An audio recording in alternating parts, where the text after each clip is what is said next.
You're listening to Made for Sleep, where history unfolds gently and without urgency. Tonight we explore the Lincoln assassination and the lingering idea that John Wilkes Booth may not have acted alone, but as part of a deeper, slower-moving conspiracy shaped by fear, rumour, and unfinished answers. Let the rain soften the edges of the past, and if you'd like, let me know how you're doing in the comments and what time it is where you're listening from. You're settling in tonight to explore one of America's most examined moments through a different lens, not as settled history, but as an unfolding mystery still wrapped in shadows. On the evening of April 14th, 1865, Washington City exhaled after 4 years of bloodshed, unaware that the night would reshape the nation's course in ways that still puzzle historians today. Let's walk together through that spring evening and the tangled threads that followed, examining what happened when you strip away the mythology and look closely at the gaps. You can almost feel the change in the air if you imagine yourself standing on Pennsylvania Avenue that April morning. Washington City has spent 4 years holding its breath, and now, suddenly, the lungs of the capital are expanding again. The war is over, not officially, not on paper yet, but over in the way that matters most to the people walking these muddy streets. Lee surrendered 5 days ago at Appomattox Courthouse, and the news has transformed the city like springtime breaking through frozen ground. The physical transformation is subtle but unmistakable. Buildings that housed military offices are already beginning to empty. Their clerks pack in records into crates with the satisfied exhaustion of people finishing an enormous task. The hospitals, those improvised wards carved from hotels, churches and warehouses, still hold thousands of wounded men, but the frantic energy has shifted to something more manageable, more hopeful. Nurses move through the wards with slightly lighter steps, knowing that no fresh casualties will arrive tomorrow to fill the beds being vacated today. You notice it in the smallest details if you're paying attention. The gas lights that were dimmed during the war years are burning brighter now. Shopkeepers no longer rationing their illumination against uncertain tomorrows. Women's dresses show hints of colour again after years of mourning black and practical grey. Even the mud, and there's always mud in Washington's unpaved streets, seems less oppressive somehow, as if spring rain is washing away more than just winter's dirt. The markets are livelier than they've been in years. Vendors who spent the war watching their customer base dwindle as the able-bodied disappeared into uniform now see their stalls crowded again. The conversations have changed too. Instead of hushed exchanges about casualties and defeats, you hear people making plans again, talking about futures that extend beyond next week. A woman buying apples discusses her nephew's return from Petersburg. A clerk purchasing tobacco mentions a brother who survived the siege of Richmond. These aren't celebrations exactly. Too many chairs remain empty for that. But they're the first stirrings of normal life reasserting itself. President Lincoln himself embodies this transitional moment. If you'd seen him that morning, you'd have noticed something different in his bearing. The man who carried the weight of 600,000 deaths on his shoulders seems lighter somehow, as if a portion of that burden has finally lifted. He's been telling people about a recurring dream he had, one where he's on a ship moving rapidly toward a distant shore. His interpretation is optimistic. Peace approaching, the nation finding its way forward. The dream is oddly specific, recurring with enough frequency that he mentions it to multiple people, almost as if he's trying to pass its meaning by speaking it aloud. The White House itself reflects this moment of pause. The building has served as a fortress of sorts during the war years, guarded and tense, but now the atmosphere is shifting. Visitors come and go with less scrutiny. The president's schedule, while still demanding, has space in it for the first time in years. He's been discussing reconstruction, the complex process of knitting the nation back together, but the urgency has changed. Instead of managing a crisis minute by minute, he's thinking about weeks and months ahead, making plans that assume continuity rather than catastrophe. Yet beneath this surface calm, Washington remains a city of raw nerves and uncertain loyalties. 4 years of war don't evaporate in 5 days of peace. The capital has been a border city throughout the conflict. Maryland's status as a slave state was kept in the Union only through force and political maneuvering. Southern sympathizers still live and work in Washington, their resentments merely quieted, not resolved. Confederate agents who operated in the shadows during the war haven't all vanished. Some have simply gone dormant, waiting to see how the peace will unfold. The security apparatus that grew up around the president during the war is already beginning to fray. Guards who were vigilant under the pressure of active conflict are relaxing now, assuming the worst has passed. Lincoln himself resists heavy protection, viewing it as incompatible with democratic governance. He's spent the war years making himself accessible, shaking hands with visitors and walking the streets despite his advisors' concerns. Now, with Lee's surrender, that accessibility increases.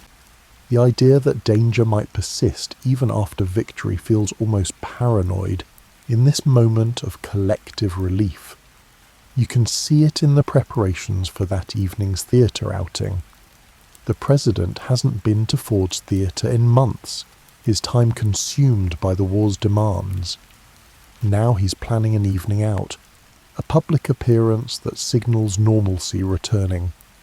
His wife, Mary, has been planning the excursion, inviting guests and making it a social occasion rather than a state function. The choice of play, Our American Cousin, a light comedy, reflects the mood they're seeking. After years of darkness, they're reaching for laughter. The theatre itself sits on 10th Street, a handsome brick building that has served as one of Washington's primary entertainment venues. During the war, it hosted everything from patriotic rallies to legitimate drama, its stage adapting to the nation's needs. The owner, John Ford, has navigated the delicate balance of running a business in a divided city, keeping his establishment open while the world around it convulsed. Tonight's performance is meant to be just another show, the kind of ordinary evening that seemed impossible just weeks ago. As afternoon shadows lengthen across the city, you might notice the peculiar quality of the light, that golden April glow that makes even shabby buildings look momentarily beautiful. Washington City isn't particularly attractive by most standards. Its grand avenues are still mostly unpaved, its classical architecture interspersed with ramshackle wooden structures. But on this evening, the light forgives its rough edges, softening the harsh contrast between marble monuments and muddy streets. People are moving through the city with a particular kind of tired contentment, the feeling you get when a long ordeal is finally ended but you're still too exhausted to properly celebrate. Soldiers on leave wander the streets, some in uniform, others already shedding their military identity for civilian clothes. Clerks finishing their workday stream out of government buildings, heading home or to taverns where the conversation inevitably turns to what comes next. The question of what comes next hangs over everything, actually. The war's end has answered one enormous question: but opened 100 smaller ones. What happens to the rebel states? What happens to the enslaved people now technically free, but with nowhere to go and no resources? What happens to the armies north and south as hundreds of thousands of men try to find their way back to lives that may no longer exist? These questions don't have obvious answers, and you can feel the uncertainty even in the relief. Lincoln has been grappling with these questions publicly, speaking about Reconstruction with what he calls malice toward a none, with charity for all. It's a generous vision, one that seeks to bind up the nation's wounds rather than pursue vengeance. But generosity has enemies, especially among those who believe the South should be punished for its rebellion. The president's approach has already created tensions within his own party, with radical Republicans pushing for harsher measures than Lincoln favors. But tonight, these political tensions seem distant and manageable. Tonight is supposed to be about rest, about taking a breath before plunging back into the work ahead. The president has earned an evening at the theatre, a few hours of distraction from the weight of office. It's such a reasonable, such a human desire, to laugh at a comedy after years of tragedy, to sit beside his wife in a public place and feel like a regular citizen for a moment. You can almost hear the city settling into its evening rhythms as twilight approaches. The clatter of horses on cobblestones, the calls of street vendors making their final rounds, the distant sound of a military band playing somewhere. These are the sounds of a city returning to itself, finding its normal cadence after years of disruption. It's peaceful, this moment, in a way that Washington hasn't been peaceful since 1861. And it's precisely this peace, this sense of the worst being over, that makes what's coming so unthinkable. You're watching the clock hands move toward 8 in the evening now, and across Washington City various threads are converging without anyone quite realizing they're connected. The president's party is assembling, or trying to. Mary Lincoln has invited several guests to join them in the presidential box at Ford's Theatre, but the responses have been mixed. General Ulysses Grant and his wife were supposed to attend, their presence meant to make the evening a public celebration of victory, but Julia Grant has begged off, citing a desire to visit their children. There's possibly more to it. Mary Lincoln and Julia Grant don't particularly like each other, and an evening trapped in a theatre box together holds little appeal, so the guest list shifts and adjusts, and Major Henry Rathbone and his fiancée Clara Harris agree to join the presidential couple, filling the spaces Grant left empty. It's a smaller party than originally planned, more intimate, which somehow makes it feel more casual, less like a state occasion, and more like an ordinary night out. This casualness will matter, though nobody knows it yet. The president himself is moving through his day with unusual lightness. Cabinet meetings that morning went well. Discussions of peace rather than war strategy. Conversations about building rather than destroying. He's mentioned that dream again, the one about the ship moving toward shore, and his mood suggests he's interpreting it as a good omen. Around 4 in the afternoon, he takes a carriage ride with Mary, enjoying the spring weather and discussing their plans for after his presidency ends. They talk about travelling, about returning to Illinois, and about a life beyond politics. It's the kind of conversation you have when you believe you have time. Meanwhile, across town in a boarding house on H Street, another set of plans is taking final shape. John Wilkes Booth has been consumed with plotting for months now, his schemes growing more desperate as the Confederacy's defeat became inevitable. You might know Booth's name, but it's worth understanding who he actually was in that moment. Not the mythologized assassin of history, but the specific, complicated person making choices on that specific April day. Booth is 26 years old, strikingly handsome in a way that makes him memorable to strangers, and a successful actor from America's most famous theatrical family. His brother Edwin is considered the finest Shakespearean actor in the country, possibly the world. John Wilkes has built his own career primarily in the South, where his good looks and passionate performances have made him popular, wealthy, and socially connected.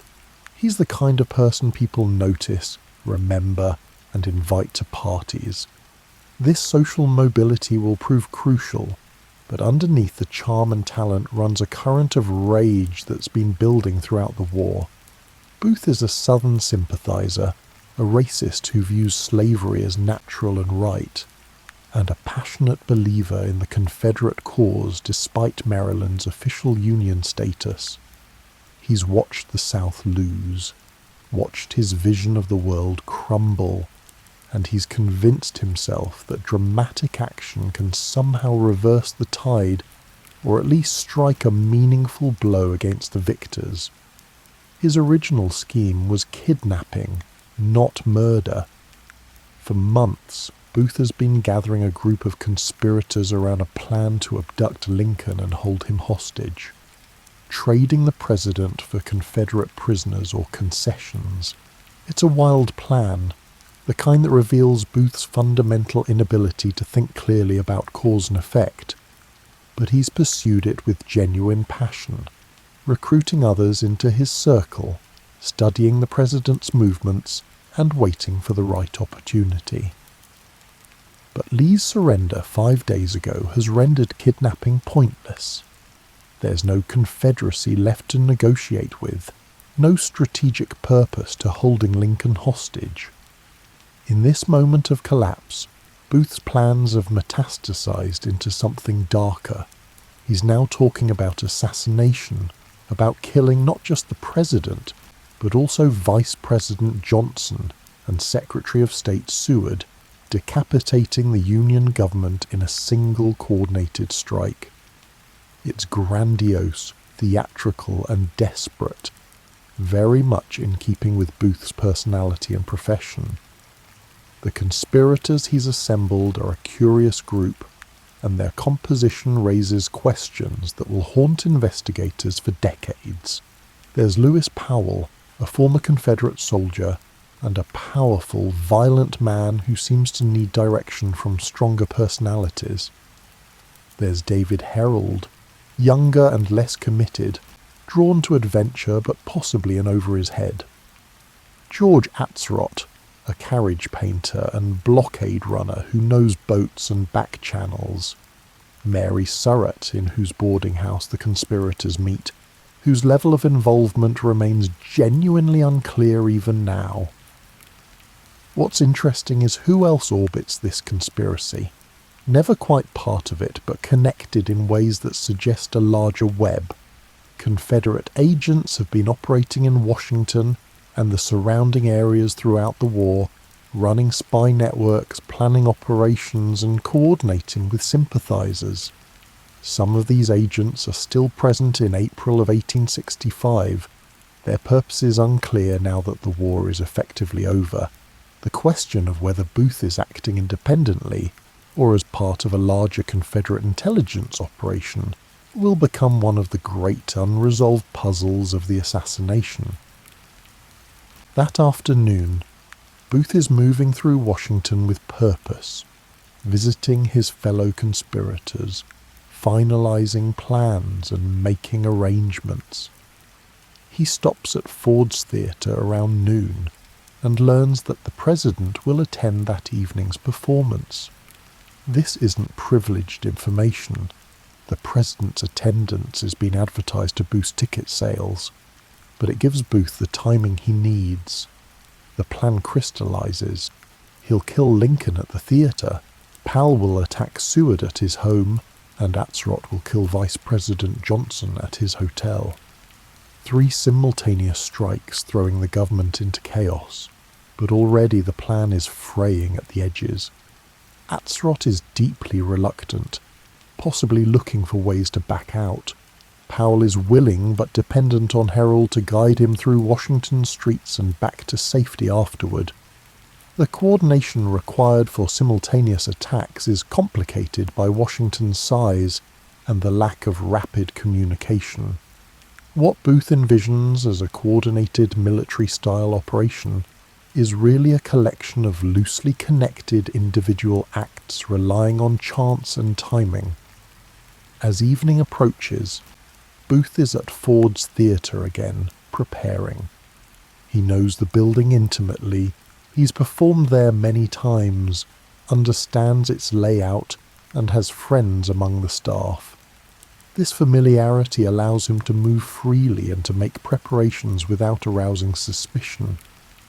He examines the presidential box, noting its configuration, planning his approach. He even prepares an escape route, boring a hole in a door to create a bar slot, ensuring he can seal himself off from pursuers. These details suggest premeditation and planning, but they'll also raise questions about whether you received help from others with access to the theatre. The presidential box itself is actually two boxes thrown together, numbers 7 and 8, creating a larger space suitable for hosting the president and his guests. The partition between them has been removed, and the interior has been decorated with flags and bunting for the occasion.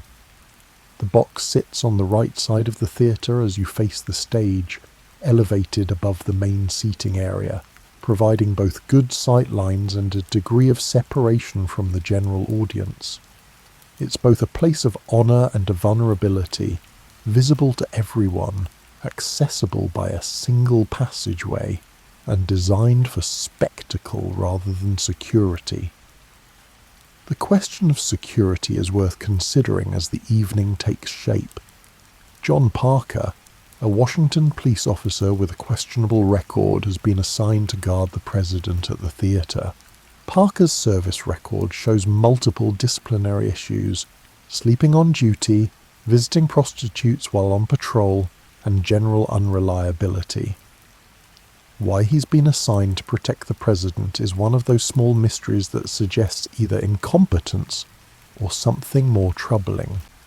He'll leave his post during the performance, a dereliction that creates the opportunity Booth needs.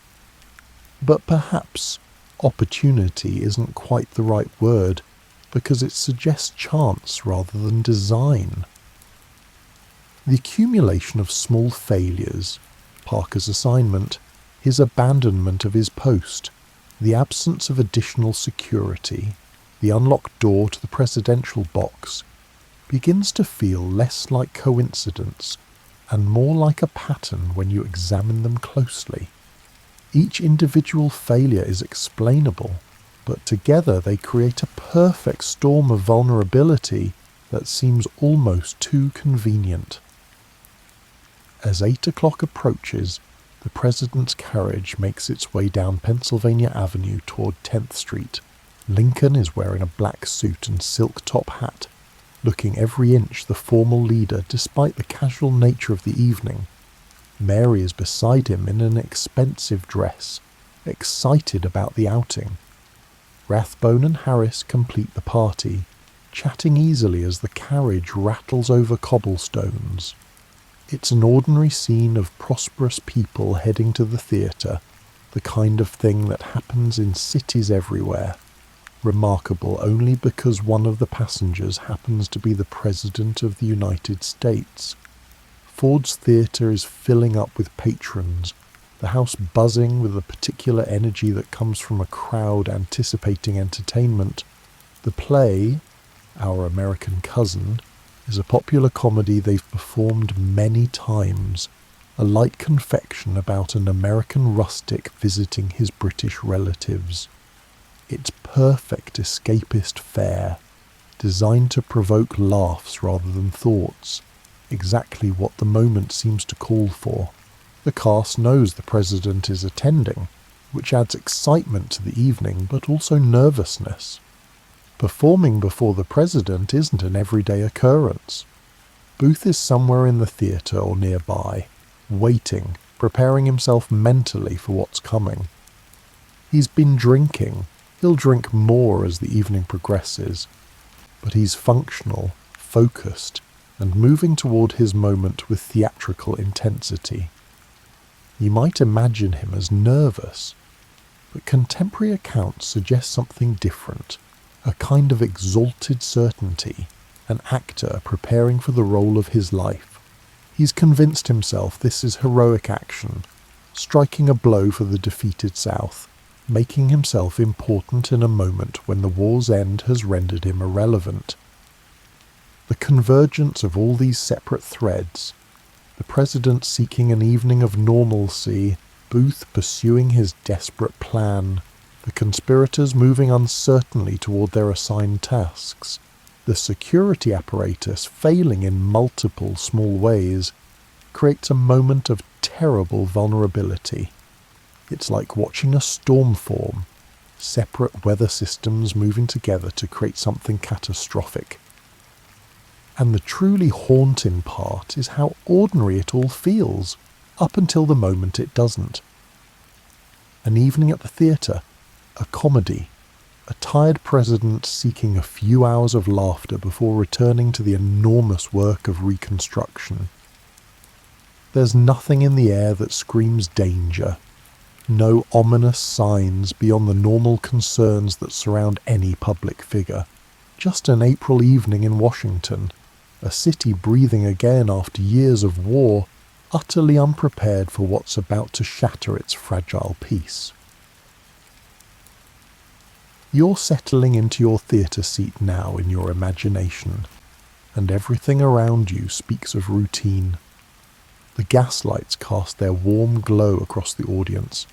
Programs rustle as patrons find their places, and that particular smell of theatres, dust and perfume and lamp oil and humanity, fills the air.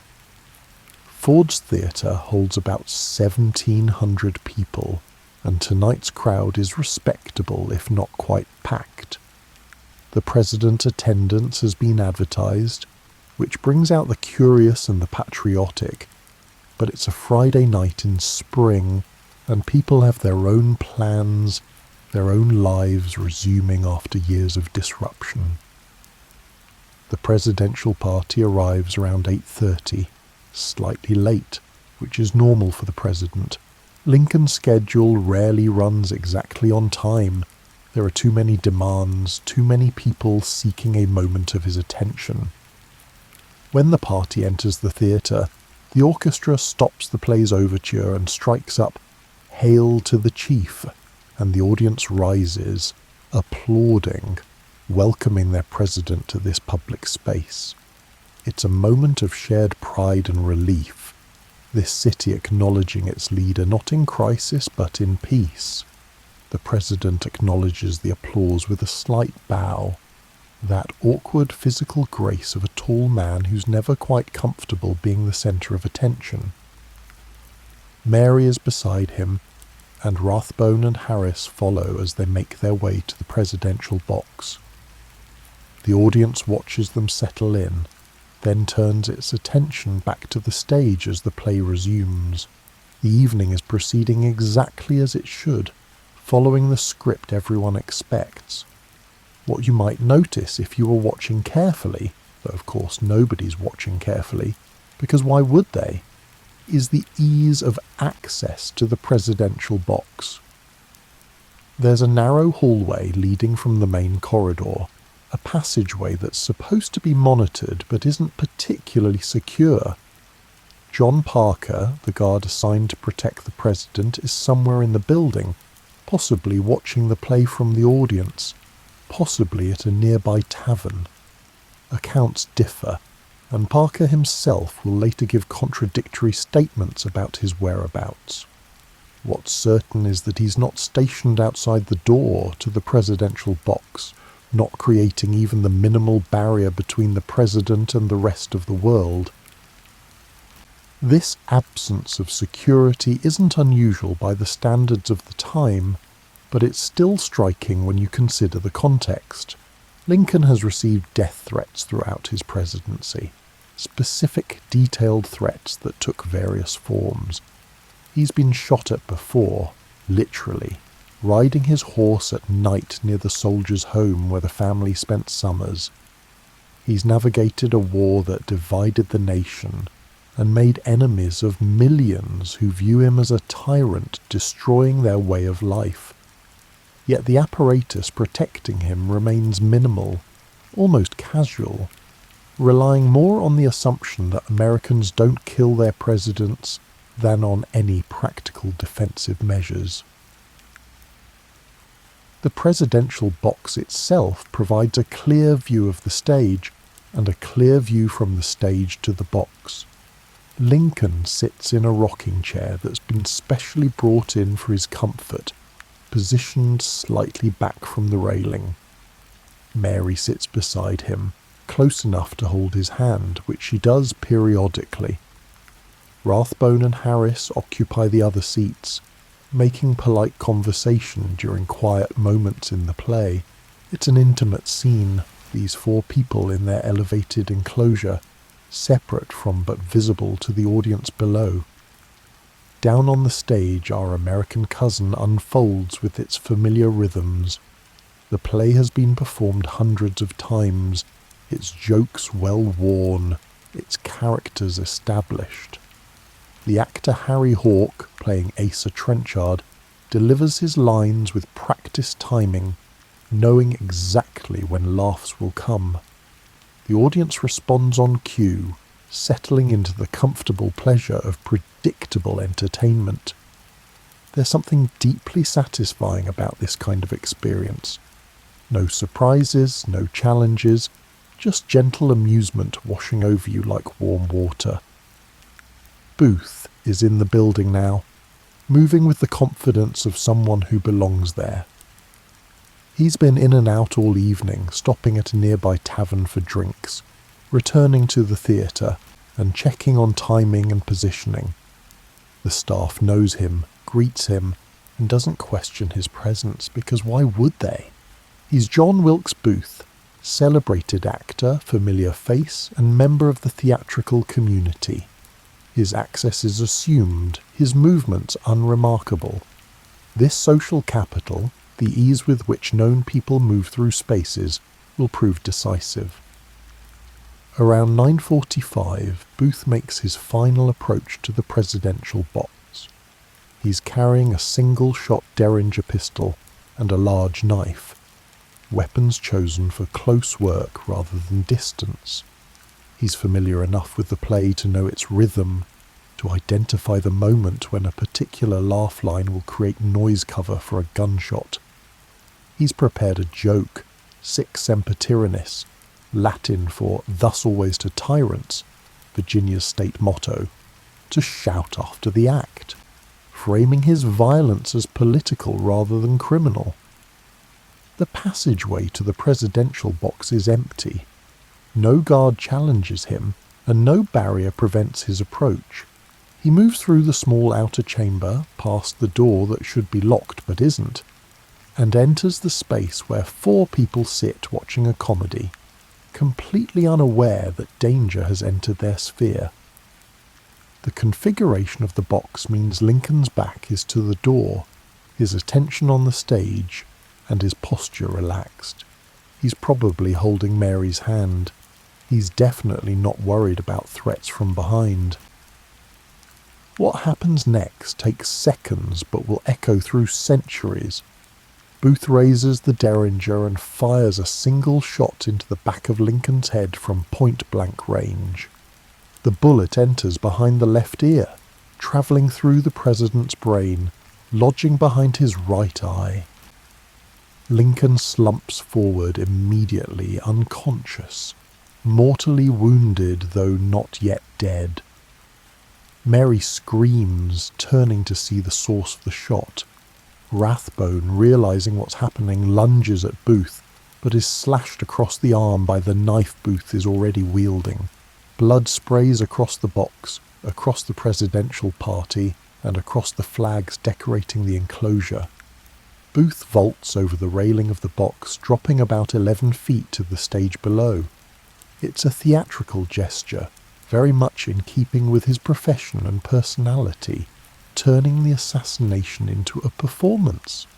His spur catches on the Treasury flag draped across the box's front, throwing him off balance, and he lands badly, breaking his leg. But adrenaline carries him forward. He straightens, faces the audience, and shouts his prepared line, "Sic semper tyrannis." Some witnesses will later claim he added, "The South is avenged," though accounts differ on exactly what he said beyond the Latin phrase. The audience is frozen for a crucial moment, unable to process what they're witnessing. Is this part of the play? Some elaborate theatrical stunt? The confusion lasts only seconds, but those seconds allow Booth to limp across the stage and disappear into the wings, heading for the back door where he's left a horse waiting. By the time people realise the president has been shot, that the blood in the box is real, and that this isn't performance but murder, Booth is already fleeing into the Washington night. The theatre erupts into chaos. Women scream, men shout, and people surge toward the stage and toward the presidential box simultaneously. Someone yells, "Catch him!" But it's already too late. Booth is gone, vanished into the darkness outside. In the box, Mary Lincoln cradles her husband's head, blood soaking her dress, her screams cutting through the confusion below. Rathbone, bleeding heavily from his arm, tries to exit the box to pursue the assassin, but finds the door barred from outside. Booth's earlier preparation now trapping them in with the wounded president. The doctors arrive quickly. This is a stroke of luck in an evening of catastrophes. Charles Leal, a young army surgeon, happens to be in the audience and reaches the box within minutes. He immediately recognizes the wound as mortal. The bullet has destroyed too much brain tissue. The damage is too severe for survival. But Lincoln is still breathing, still alive in some technical sense, and Leal does what doctors do. He tries to preserve that life, knowing even as he works that he's fighting a losing battle. They can't leave Lincoln in the box, exposed to the chaos of the theatre, so they carry him out and across the street to a boarding house owned by William Peterson. The president's body won't fit properly on the bed. He's too tall, so they lay him diagonally, this awkward positioning somehow making the tragedy more personal, more human. Mary is brought over, along with cabinet members and officials who begin arriving as word spreads. The vigil begins, this helpless watching as Lincoln's breath grows more laboured, his body slowly shutting down. But even as this vigil unfolds, even as Washington realises that its president is dying, questions are already forming beneath the shock and grief. How did Booth get into the box? Where was the guard? How did he escape so easily? The answers to these questions won't satisfy, won't quite make sense, and will leave gaps that conspiracy theories will rush to fill. Because when you look at the sequence of events dispassionately, removing emotion from analysis, what you see is a chain of failures so complete, so conveniently aligned for the assassin's success, that coincidence begins to strain credibility. The guard's absence, the unlocked doors, the prepared escape route, the precise timing of the shot, the waiting horse, the lack of pursuit. Each element is explainable individually, but collectively they suggest either the most remarkable string of lucky breaks in criminal history, or something more organised, more planned, more supported than a single actor and his ragtag group of conspirators could manage alone. And that's the question that will haunt the investigation, that still haunts historians today. Was Booth truly acting alone, or was he the visible tip of a deeper conspiracy? the Patsy in a much larger game. You're in the hours now between midnight and dawn on April 15th, and Washington City is transforming from a place of celebration into something darker, more primitive. News of the shooting spreads through the streets with that peculiar speed that disasters achieve, faster than any official messenger could carry it, passing from mouth to mouth, gathering details both true and false as it goes. By 1 in the morning, thousands of people fill the streets around Ford's Theatre and the Peterson boarding house, a crowd that's part vigil, part riot waiting to happen, unified by shock but fracturing along lines of grief, rage, and suspicion. Inside the Peterson house, Lincoln is dying with excruciating slowness. The bullet wound is mortal, the damage to his brain incompatible with life, but his body fights on with the stubborn strength that carried him through 4 years of war. Doctors monitor his weakening pulse and his increasingly laboured breathing, knowing they can do nothing but witness. Mary comes and goes from the room, her presence sometimes seeming to distress the unconscious president. Her grief so raw and loud that it disrupts the sombre atmosphere the doctors are trying to maintain. The vigil brings together the nation's leadership in this small room, cabinet members, generals and politicians, all crowded around the bed where Lincoln lies diagonally, too tall for proper positioning even in death. It's a peculiar scene, this impromptu gathering of power in a stranger's bedroom, still decorated with the modest furnishings of a middle-class boarding house. Secretary of War Edwin Stanton effectively assumes control, turning the back parlour into a command centre, taking statements from witnesses, issuing orders for the pursuit of the assassins, and beginning the investigation even as the president still breathes. But while official Washington gathers around the dying president, other dramas are playing out across the city. Lewis Powell has attacked Secretary of State William Seward at his home, forcing his way inside with a ruse about delivering medicine, then producing a knife and attempting to kill the bedridden Seward. The attack is savage, violent, and almost successful. Powell stabs Seward repeatedly in the face and neck, wounds 2 of Seward's sons who try to intervene, fights with the State Department messenger, and leaves behind a scene of carnage before fleeing into the night. Somehow, miraculously, Seward survives. His jaw was broken earlier in a carriage accident, and the metal splint protecting it deflects Powell's blade just enough to save the artery in his neck. George Atzerodt, assigned to kill Vice President Andrew Johnson at the Kirkwood House Hotel, loses his nerve entirely. He gets drunk instead, wandering the streets, unable or unwilling to complete his part of the conspiracy. This failure will save Johnson's life and complicate the historical narrative. If the goal was truly to decapitate the government, why did 1/3 of the plot evaporate without a fight? Was Atzerodt always meant to fail, or was the conspiracy less organized than it appeared?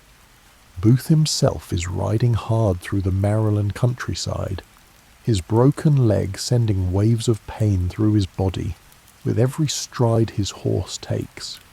He's made it out of Washington, surprisingly easily actually, considering the chaos he's left behind. The Navy Yard Bridge, which should have been locked down by now, lets him pass after only minimal questioning. The guard on duty, Sergeant Silas Cobb, will later say Booth's story about heading home to Maryland seemed reasonable, and that there was no alert yet about closing the bridges. But the timing is curious. Booth crosses around 10:45, roughly 30 minutes after the shooting, long enough for word to have reached military authorities if communication systems were functioning as they should. David Herold catches up with Booth shortly after, having abandoned Powell in Washington. The two of them ride together through the night, heading for southern Maryland, an area known for Confederate sympathies and underground networks that helped rebel agents throughout the war.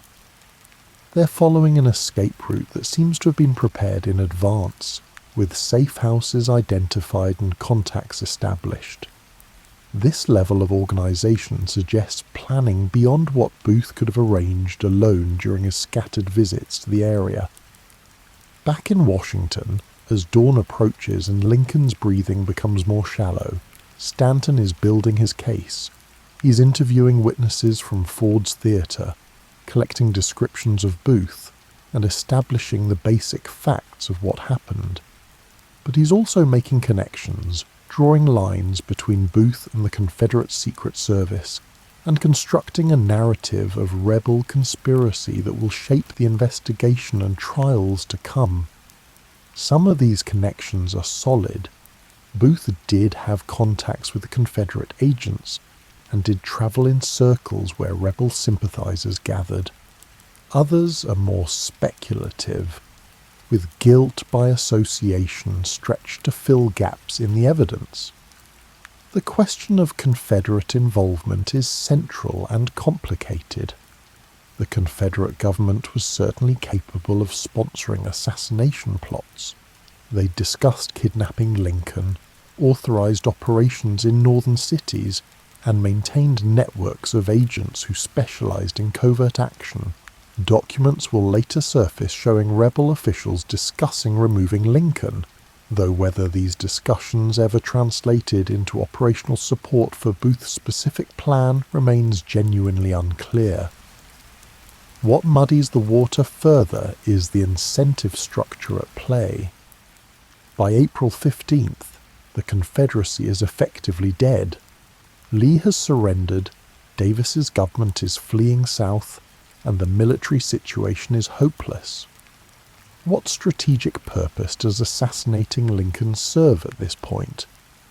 If anything, it ensures harsher treatment for the South during Reconstruction, removes the one national leader advocating for reconciliation rather than punishment, and hands power to men less sympathetic to the defeated rebels.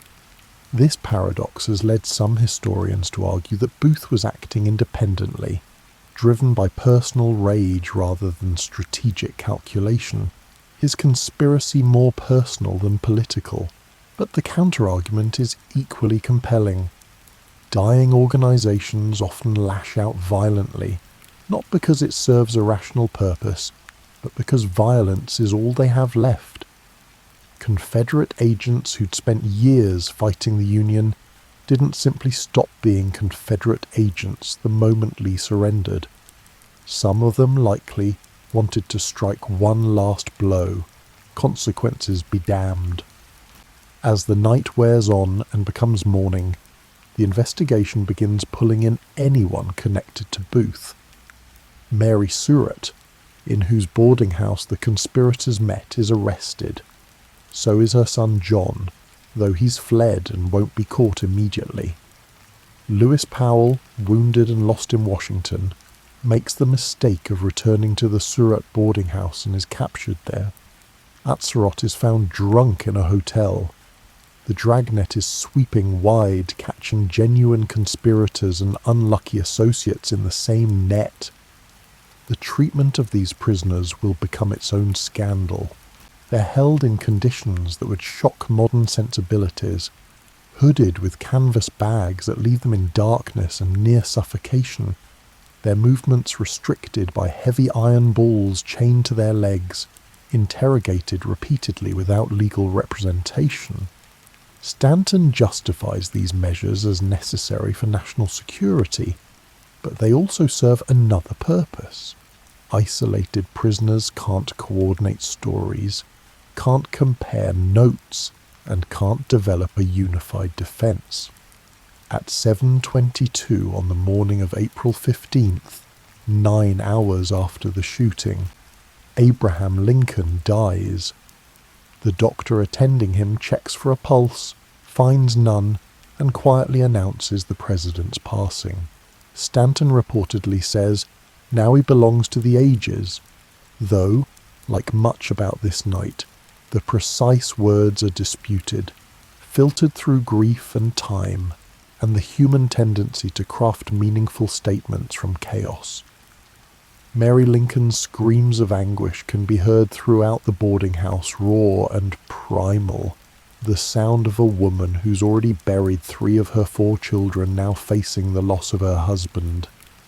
The body is prepared for viewing, for the public rituals that will transform the dead president into the martyred Lincoln, beginning the process of mythologization that continues to this day. But beneath the grief and the rituals and the official investigation, questions are multiplying faster than answers. The sheer number of strange coincidences and convenient failures is beginning to register with people paying attention. The absent guard, the unlocked doors, the easy escape, the bridge that should have been closed but wasn't, the prepared safe houses in Maryland, the simultaneous attacks that suggest coordination beyond Booth's known capabilities. Each piece is explainable, but the whole picture refuses to come into focus. And then there are the people at the edges, the figures who appear briefly in the story and then vanish. Confederate agents whose names appear in documents, but whose roles remain unclear. Confederate sympathizers who knew Booth but claim not to have known about his plans. Union officers who should have tightened security but didn't. Theatre employees who helped Booth in small ways that might be innocent or might be complicity. The investigation will pursue some of these threads vigorously while letting others drop, creating patterns of inquiry that themselves raise questions about what authorities want to find versus what they want to ignore. As Washington wakes to the news that its president is dead and that the war's joy has curdled into tragedy overnight, the official narrative is already taking shape. Booth killed Lincoln, aided by a small group of conspirators, possibly supported by Confederate agents but acting without clear orders from rebel leadership. It's a story that's mostly true but leaves crucial questions unanswered, spaces where doubt can grow. And in those spaces, in the gaps between what's known and what's provable, in the contradictions between evidence and explanation, the possibility emerges that what happened at Ford's Theatre was more complex than a simple assassination, more organized than it appeared, and part of a deeper conspiracy that succeeded in killing a president, but failed in whatever larger purpose it served. You're sifting through the investigation's early days now, and if you look closely at the periphery rather than the centre of the story, you start noticing people who don't quite fit the official narrative. They're not main characters. They never testify at the conspiracy trial, never make it into the history textbooks, but they hover around the edges of Booth's conspiracy like satellites orbiting a dark star, their presence suggestive even when their purposes remain unclear. Take Samuel Arnold and Michael O'Laughlin, both childhood friends of Booth from Baltimore, and both Confederate sympathizers who'd been involved in the earlier kidnapping plot. When that plan collapsed after Lee's surrender, both men apparently withdrew from Booth's circle, wanting nothing to do with assassination. Arnold even wrote Booth a letter warning him to abandon his schemes, a letter that will later be found and used as evidence of the conspiracy's existence. But there's something odd about their withdrawal. They knew what Booth was planning, or at least knew he was planning something violent, yet they didn't warn authorities. They just stepped back, creating distance without breaking silence. O'Laughlin is particularly interesting because he's in Washington on April 14th, checking into a hotel, visiting various locations, and following a pattern of movement that investigators will later try to map onto the conspiracy. He claims he was there on business, that he met with Booth but didn't discuss the assassination, and that he knew nothing about the specific plans. It's possible he's telling the truth. It's also possible he was performing some supporting role, creating alibis or maintaining surveillance, as part of a conspiracy that compartmentalized information so thoroughly that even its participants didn't fully understand their roles. Then there's John Surratt, Mary's son, whose involvement and whereabouts on April 14th become one of the investigation's most contested points. John was definitely part of Booth's conspiracy. He was central to the kidnapping plot, travelled to Richmond on behalf of the conspirators, and maintained connections with Confederate intelligence networks. But where was he the night of the assassination? The official record says he was in Elmira, New York, establishing an alibi. Later evidence suggests he might have been in Washington after all, possibly at the boarding house, possibly even at Ford's Theatre. The confusion about John Surratt's location matters because it speaks to a larger question. How many people actually knew about the assassination plan? Booth claimed to various people that his conspiracy was small, just himself and a handful of others. But the logistics of what he accomplished suggest a wider network. Someone helped him prepare the escape route through Maryland. Someone maintained the safe houses he used. Someone kept Union cavalry from catching him for 12 days despite an intensive manhunt through a relatively small geographic area. These someones leave traces in the historical record but never quite come into full focus. Confederate Secret Service operations during the war were genuinely sophisticated, more organized than popular memory suggests. The Confederacy maintained networks throughout the North, ran operations from Canada, and coordinated intelligence gathering and sabotage with some success. Key figures in this apparatus included people like Jacob Thompson, a former U.S. Secretary of the Interior who ran Confederate operations from Montreal, and Clement Clay, who coordinated activities in Canada. These men had resources, connections, and the willingness to pursue covert action against the Union. Did any of them know about or support Booth's plan? Thompson and Clay will both deny it vigorously when questioned, and no direct evidence connects them to the assassination, but circumstantial threads exist. Booth travelled to Montreal in October of 1864 and met with Confederate agents there.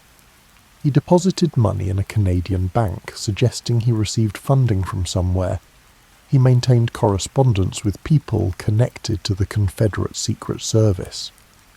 None of this proves operational support for assassination, but it establishes that Booth wasn't operating in complete isolation from the rebel intelligence apparatus. The trial of the conspirators, which begins in May of 1865, is supposed to answer these questions, to establish definitively who did what and on whose orders. Instead, it creates as many questions as it resolves. The trial is conducted by a military commission rather than a civilian court, a decision Stanton justifies as necessary because the assassination was an act of war, not common murder. This choice has profound implications. Military commissions operate under different rules, allow different types of evidence, and impose different standards of proof than civilian courts. Critics then, and historians now, argue the military trial was designed less to find truth than to ensure convictions and send a message about the price of rebel conspiracy. The evidence presented at trial is a mix of solid fact and dubious testimony. Booth's diary, found on his body, confirms he was thinking about assassination and frames it in political terms. Physical evidence from the theatre and the Peterson house establishes the basic facts of the shooting. Testimony from other conspirators, often given under harsh imprisonment conditions, fills in details about planning and preparation.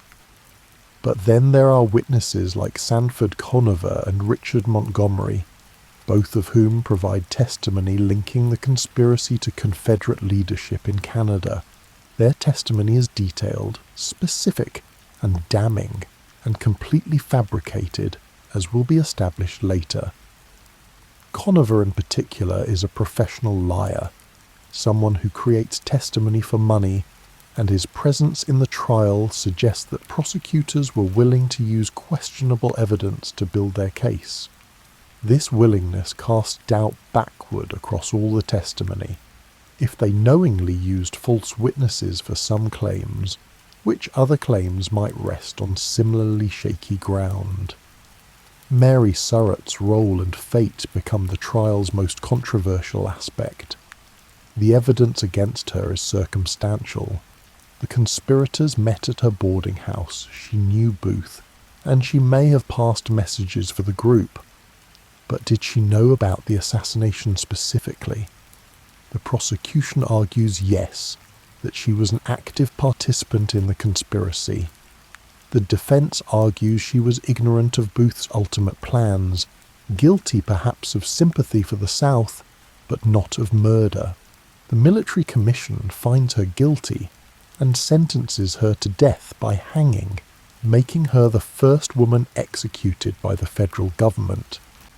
The rush to hang Mary Surratt.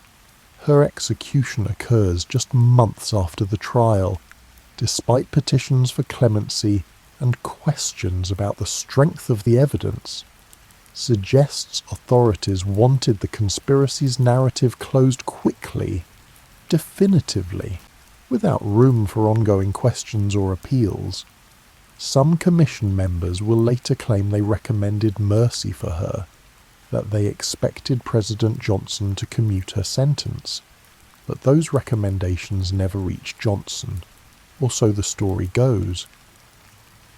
The confusion around this process, the conflicting accounts from participants, and the destruction or suppression of certain documents, all of it feeds suspicion that justice was less important than political closure. What gets lost in the trial's focus on the conspirators is the question of security failures. Why wasn't John Parker, the negligent guard, prosecuted? Why were the lapses in White House security never seriously investigated? Why did the military allow Booth to cross the Navy Yard bridge so easily? These questions receive perfunctory attention at best, perhaps because seriously investigating them would implicate Union officials in failures that contributed to the president's death. There's also the matter of evidence that never makes it to trial or gets introduced only partially. Documents from Confederate archives captured when Richmond fell include references to operations against Union leadership. Some of these documents are presented selectively, proving conspiracy without revealing full context. Other documents disappear entirely from the public record, their contents known only to investigators and officials who classify them for national security. This selective disclosure creates an official history that's true but incomplete, accurate in its facts but missing crucial nuance. The execution of the conspirators occurs on July 7, 1865 at the Washington Arsenal. Mary Surratt, Lewis Powell, David Herold, and George Atzerodt are hanged together on a specially built gallows. The executions are rushed, performed on the hottest day of summer, with thousands watching from outside the prison walls. Powell goes to his death maintaining Mary Surratt's innocence, insisting she didn't know about the assassination plan. His statement is largely ignored. By this point the narrative is set, the verdict's handed down, and the executions necessary to close this chapter and let reconstruction proceed. But even as the official conspiracy is being terminated with rope and gravity, alternative theories are beginning to proliferate. Some argue the Confederacy planned and supported the assassination from the highest levels. Others suggest Northern radicals arranged Lincoln's death to ensure harsher Reconstruction policies. Still others propose that international powers, France, Britain, banking interests, had motivation to remove a president whose vision of America threatened their interests. Most of these theories are baseless, built on speculation rather than evidence, but they persist because the official story leaves so many questions unanswered, so many threads dangling. The most persistent question, the one that refuses to die even as the conspirators are executed and the investigation officially closed, is simple. Was Booth a patsy? Was he someone who thought he was leading a conspiracy, but was actually serving purposes he didn't fully understand? Manipulated by more sophisticated actors who used his rage and theatrical sense of destiny to accomplish their own goals? The question is probably unanswerable with available evidence, but it nags at the historical record, a splinter working under the skin of established narrative. Because when you look at Booth, an actor, not a soldier, passionate but not particularly competent, capable of theatrical gestures but poor at practical planning, and you see him successfully navigate Washington's security on the night the president attends the theatre, you have to wonder whether he was really the mastermind of his own conspiracy, or whether he was playing a role someone else wrote for him, the visible face of a deeper plot that succeeded in its immediate goal, but failed in whatever larger purpose it served. You're in the aftermath now, watching as the assassination transforms from event into history, and this is where things get really interesting if you're paying attention to what gets emphasized versus what gets quietly set aside. The official investigation, led by Judge Advocate General Joseph Holt and closely supervised by Secretary of War Edwin Stanton, wraps up with impressive speed. By late May, less than 6 weeks after Lincoln's death, the trial is underway. By early July, the conspirators are executed. The message is clear. Justice has been served, the conspiracy has been crushed, and the nation can move forward. But this neat resolution requires ignoring or minimizing a lot of complications. Take the question of Jefferson Davis's involvement, for instance. The prosecution desperately wants to link the assassination to the Confederate president to make this a clear-cut case of rebel leadership, ordering Lincoln's murder.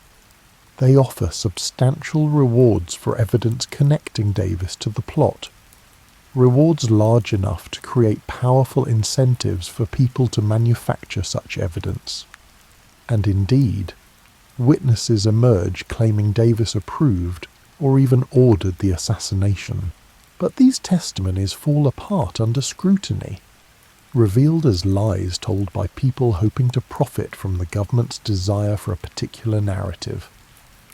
The failure to connect Davis to the assassination is quietly embarrassing for prosecutors who've built much of their case around the theory of Confederate government involvement.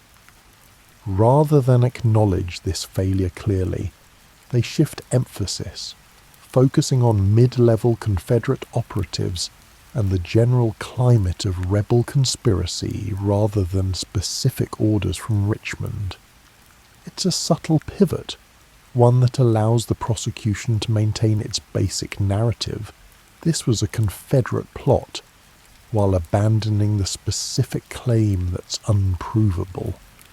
What's particularly fascinating is how the investigation handles Jacob Thompson and Clement Clay, the Confederate agents operating from Canada. Both men are indicted as co-conspirators, accused of providing support and direction for Booth's plot, but the evidence connecting them is thin, based largely on Booth's visit to Montreal and the testimony of witnesses whose credibility is questionable. Neither Thompson nor Clay is ever brought to trial. Thompson flees to Europe. Clay eventually negotiates his release after months of imprisonment without charge. Their cases simply fade from view, unresolved, another thread the official history chooses not to pull. Then there's the matter of what happened to Booth's diary. When Booth is finally tracked down and killed at Garrett's farm in Virginia on April 26th, soldiers find a small red diary on his body.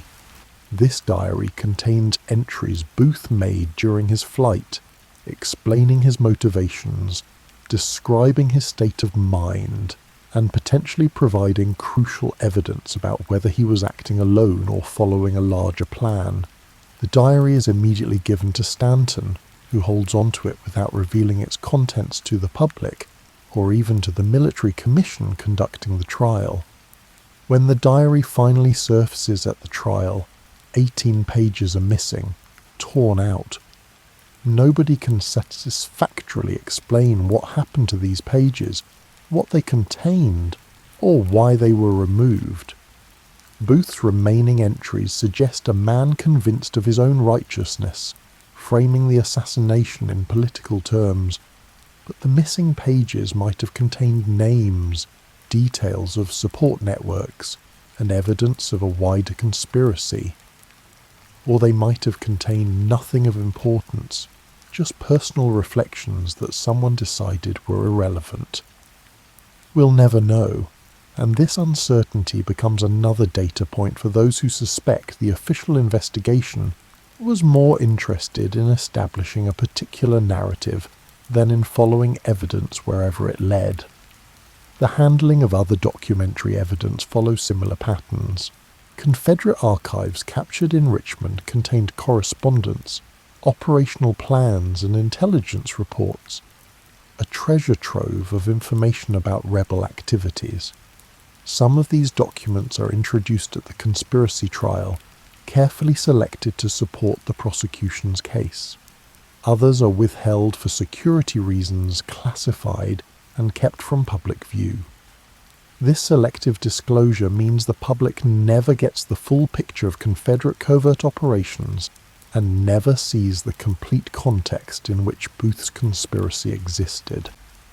Historians who've examined these documents in later years, after they were finally declassified, find a complex landscape of Confederate intelligence work.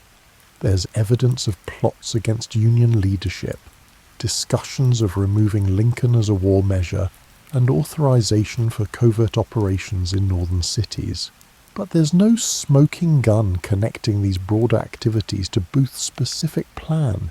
No document saying, "We order John Wilkes Booth to assassinate Abraham Lincoln on April 14th, 1865.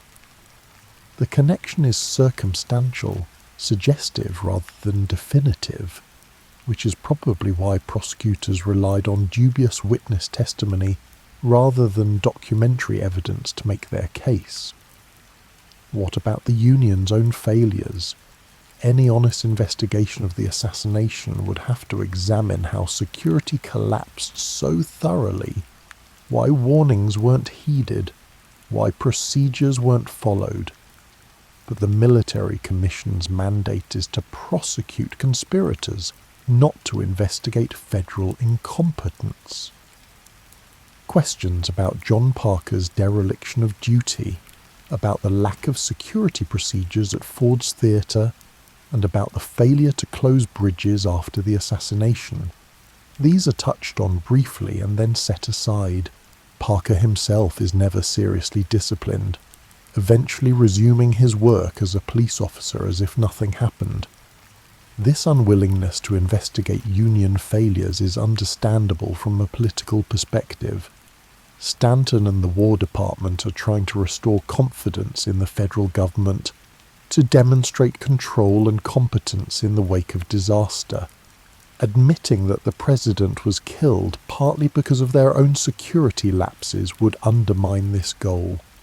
It is better to focus exclusively on the rebel conspiracy, to make the assassination entirely the South's fault, than to acknowledge that Union incompetence contributed to the tragedy. But this choice to emphasize Confederate guilt while minimizing Union failure creates a historical record that's unbalanced, accurate in some respects but incomplete in others. It's the kind of selective truth-telling that governments excel at, where the facts presented are genuine but the picture they create is misleading because crucial context is omitted. The official history says Booth and his conspirators killed Lincoln, possibly with Confederate support.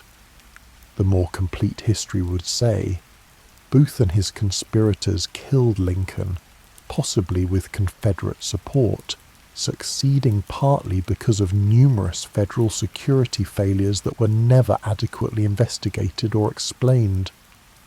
The speed with which the conspiracy trial moves from indictment to execution also raises questions.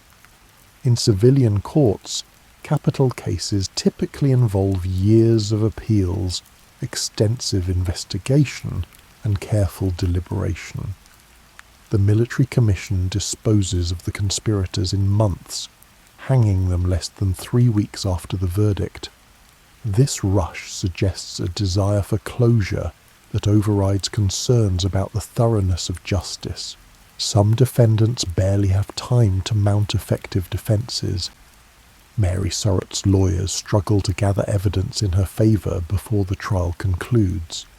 The whole process has the feel of a predetermined outcome rather than genuine inquiry.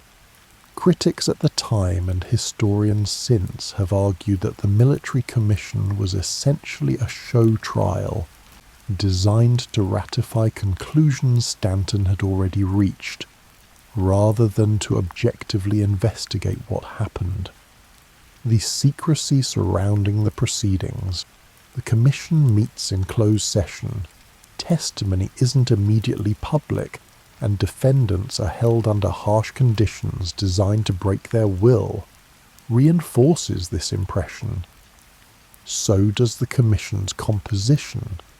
Military officers chosen by Stanton, likely sympathetic to his goals, invested in finding conspiracy rather than innocence. None of this means the verdicts were wrong necessarily. Most of the conspirators were clearly guilty of participating in Booth's plot. Powell attacked Seward. Atzerott accepted the assignment to kill Johnson even if he couldn't follow through, and Herold helped Booth escape. Their involvement is demonstrable. But the question isn't whether they participated, it's whether the investigation established the full truth about who else participated, who else knew, and who else provided support.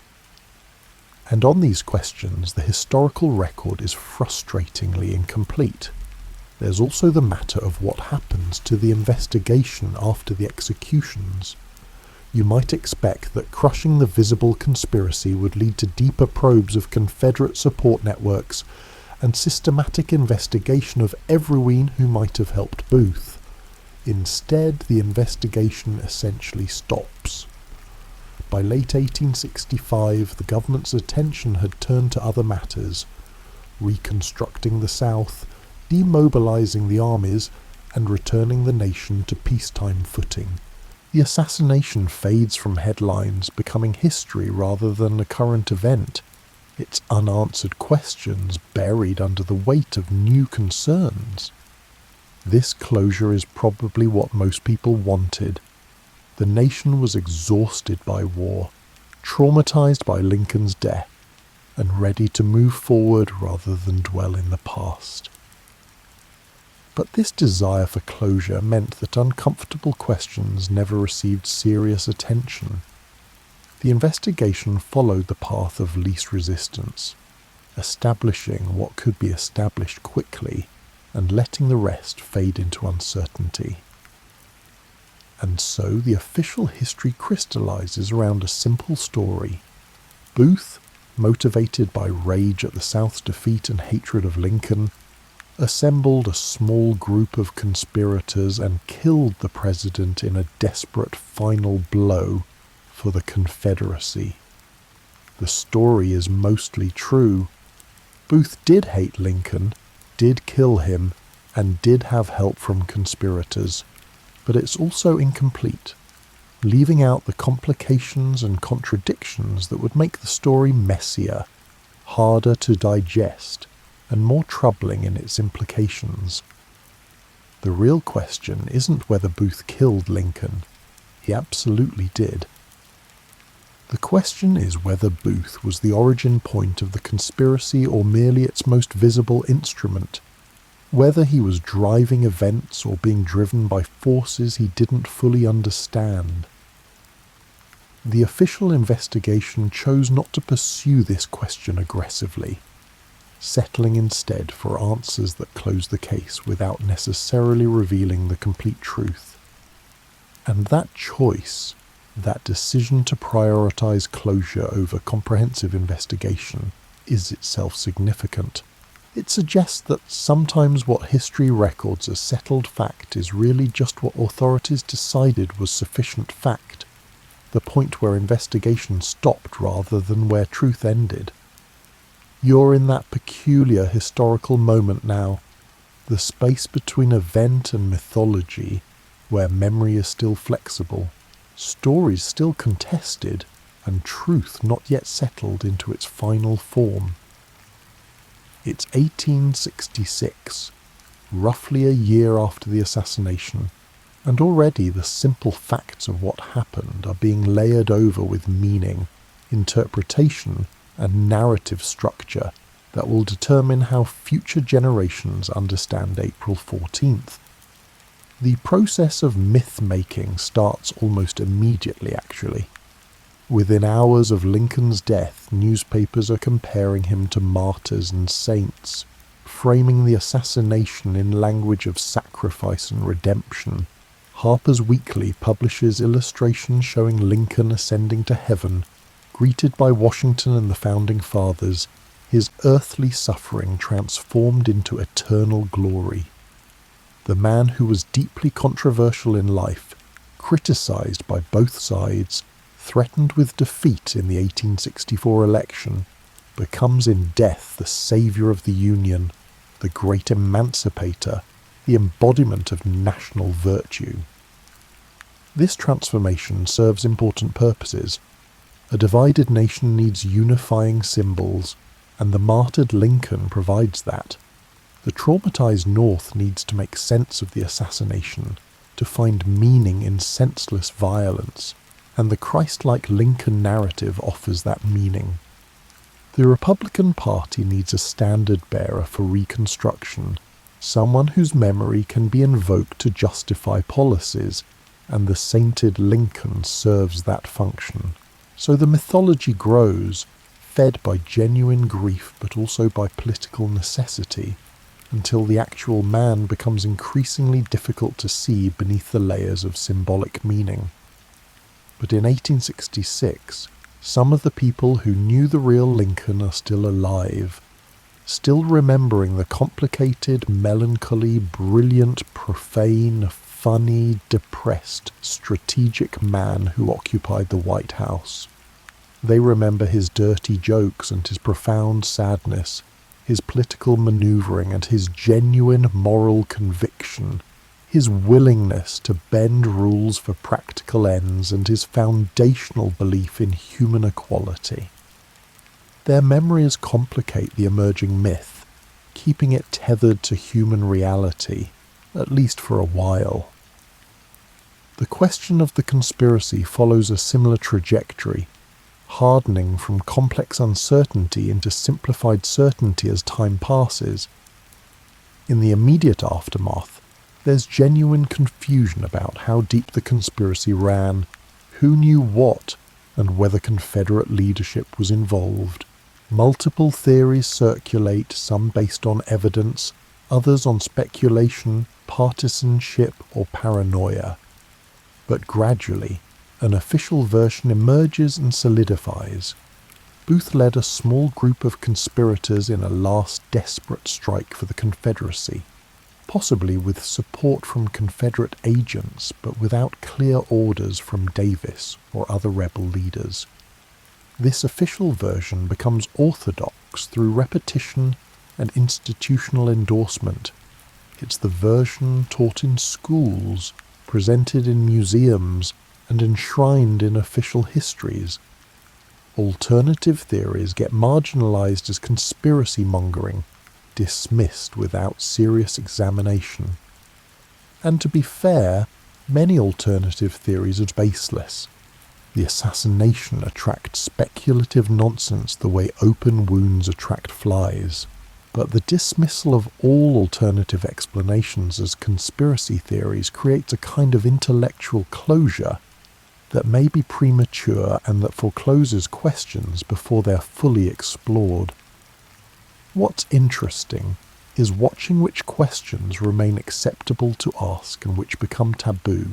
It's acceptable to ask about Booth's motivations, about the psychological factors that drove him to murder. It's acceptable to discuss whether Confederate agents in Canada knew about or supported his plans. But it becomes less acceptable to question whether Union security failures were really just failures, or whether they might have involved something more troubling. It becomes less acceptable to ask whether Stanton's investigation was truly comprehensive, or whether it stopped at convenient stopping points. These questions suggest government incompetence or malfeasance, and neither possibility is politically comfortable. The physical evidence of the assassination is being preserved and displayed in ways that support the emerging orthodox narrative. Booth's weapons, the clothing Lincoln wore, the contents of his pockets, and the rocking chair he sat in, all become relics, displayed in museums, treated with the reverence usually reserved for religious artifacts. This preservation is valuable for historical purposes, but it also channels attention towards certain aspects of the story while obscuring others. You can see the gun Booth used, but not the documents that might explain who helped him. You can see Lincoln's blood-stained clothes, but not the full investigative record of security failures. The physical spaces of the assassination are transforming too. Ford's theatre, scene of the crime, is seized by the federal government and converted to office space, partly practical, partly symbolic, removing this site of tragedy from public entertainment use.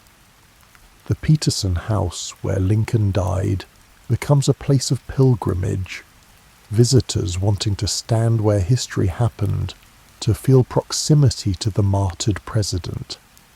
These spaces are being sanctified, removed from ordinary use, and turned into monuments before anyone has fully processed what they're monuments to.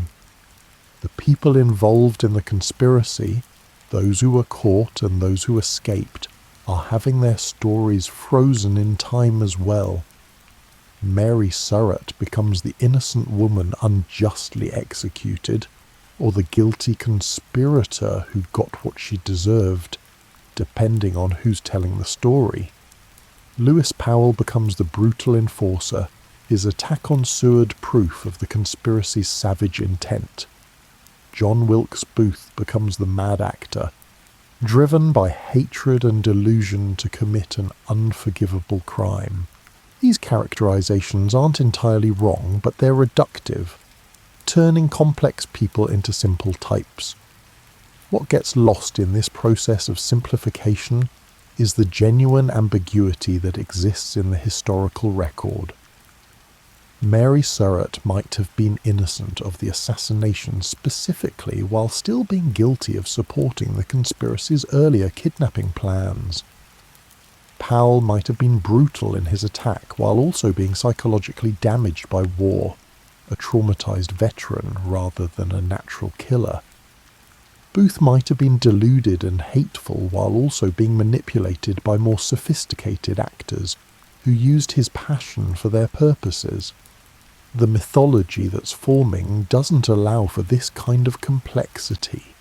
It needs heroes and villains, innocence and guilt, and clear lines between right and wrong. The survivors of that night are scattered now, processing their trauma in private. Mary Lincoln has descended into grief-stricken instability that will eventually lead to her being institutionalized. Major Rathbone, wounded in the presidential box, is suffering from psychological wounds that will haunt him for decades, eventually driving him to murder his wife in a fit of madness directly traceable to the trauma of that night. the doctors who tried to save Lincoln, the witnesses who saw the shooting, and the theatre-goers who were present, all carrying memories that will fade and distort over time, mixing with second-hand accounts and newspaper stories until their own recollections become unreliable. Some participants are actively shaping the historical record through their testimony and memoirs. Witnesses are writing accounts of what they saw, often emphasizing details that make their own roles more heroic, or their proximity to Lincoln more intimate than it actually was. This is normal human behavior. Memory serves ego as well as truth. But it means the documentary record is being contaminated from the start with embellishments and errors that future historians will struggle to identify and correct. Meanwhile, the manhunt for John Surratt continues in a desultory way. He's fled to Canada and then to Europe, living under assumed names, working as a papal guard in Italy before being recognized and arrested. When he's finally returned to America for trial in 1867, the political landscape has shifted enough that his trial ends in a hung jury, with the government declining to retry him. This outcome suggests that by 1867, just 2 years after the assassination, public appetite for conspiracy prosecutions had waned. People want to move on, not revisit old traumas, and not probe deeper into questions that might not have satisfying answers. The decision not to retry John Surratt is significant. He was definitely part of Booth's conspiracy, involved in the kidnapping plot if not the assassination itself, connected to Confederate agents, and privy to inside information about the group's activities. His testimony could have shed light on questions about Confederate support, about who else knew what, and about the extent of the conspiracy beyond the people already executed or imprisoned. But extracting that testimony would require reopening wounds the nation has decided to leave closed. Better to let Surratt go free than to dredge up complications that challenge the settled narrative. This pattern of choosing closure over complete truth, of accepting official explanations rather than pursuing uncomfortable questions, is repeating across the entire assassination aftermath. Confederate records that might provide context for Booth's activities remain classified or selectively disclosed. Union documents that might explain security failures are buried in archives. Witnesses with inconvenient memories are ignored in favor of those whose testimony supports the orthodox narrative. It's not a conspiracy exactly, more like a collective decision that some questions are better left unasked. And perhaps that's understandable. The nation has been through 4 years of catastrophic war, 600,000 dead, the social order upended, the economy disrupted, and the fundamental questions of what America is and who belongs in it violently contested. Then, just as this war ends and peace seems possible, the president is murdered in the most public, dramatic way imaginable. Processing this trauma comprehensively, investigating every thread, following every lead to its conclusion, that might require more emotional and political resources than the nation possessed in 1866. So the mythology hardens. Lincoln becomes the martyr saint, Booth becomes the mad villain, and the conspiracy becomes a simple story of rebel rage rather than a complex web of possibly interconnected plots. The gaps in the record, the unanswered questions, the evidence that doesn't quite fit, these get smoothed over, minimized, and forgotten in the rush to create a coherent narrative that lets the nation move forward. But the gaps remain, visible if you look closely, troubling if you take them seriously. The legend that forms around the assassination is built on a foundation of truth. Booth did kill Lincoln, conspirators did help him, and Confederate sympathies did motivate the act. but it's also built on omissions, on questions the official investigation declined to pursue, on evidence that was lost or destroyed or classified, and on testimony that was coerced or fabricated or selectively remembered. And somewhere in those gaps, in the space between what's documented and what's known, between official history and complete truth, the possibility persists that the assassination was more complex than the legend allows, that Booth was part of something larger than his own rage, and that the conspiracy extended further than the people who were caught and punished. This possibility doesn't prove a deeper conspiracy existed. It just means that the historical record, examined honestly, doesn't disprove it either. The mythology that's forming in these years after the assassination will eventually harden into received wisdom, accepted truth, and the story everyone knows. But before it hardens completely, in this moment of transition between event and legend, the ambiguity is still visible, the questions still live, and the complexity not yet buried beneath the weight of simplified certainty. And maybe that's the most honest place to leave this story. Not with definitive answers that pretend more certainty than the evidence allows, but with an acknowledgement that history is often messier than legends admit, that questions can be legitimate even when they can't be definitively answered, and that the assassination of Abraham Lincoln remains, in important ways, an unsolved mystery wrapped in a solved crime. The known facts are solid. John Wilkes Booth shot Abraham Lincoln in Ford's Theatre on April 14th, 1865, and the president died the next morning. Booth had conspirators who helped him plan and execute the attack. Confederate sympathy motivated the violence. These things are certain.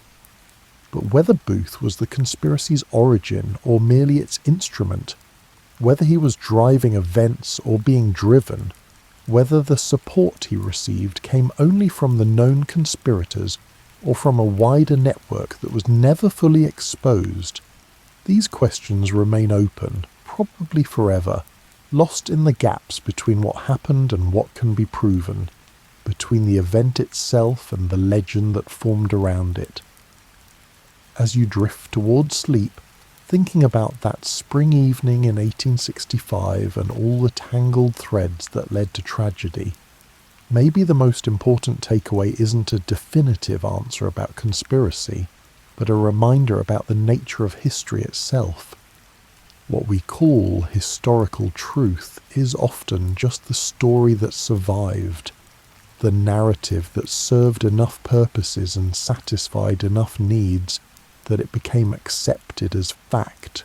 The real past, complex, contradictory, full of gaps and uncertainties, remains always just beyond our reach, glimpsed imperfectly through documents and memories and physical evidence that tell us what happened but not always why, what occurred but not always what it meant.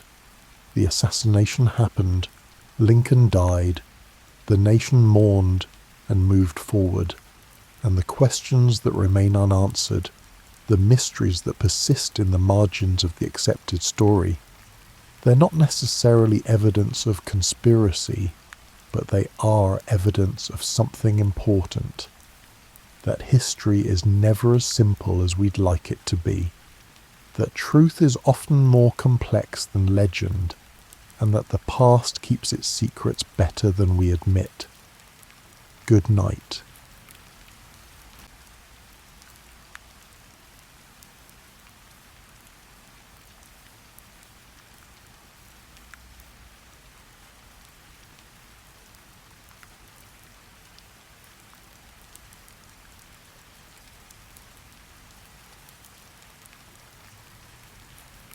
Welcome to medieval Europe, where life unfolds slowly across seasons and generations.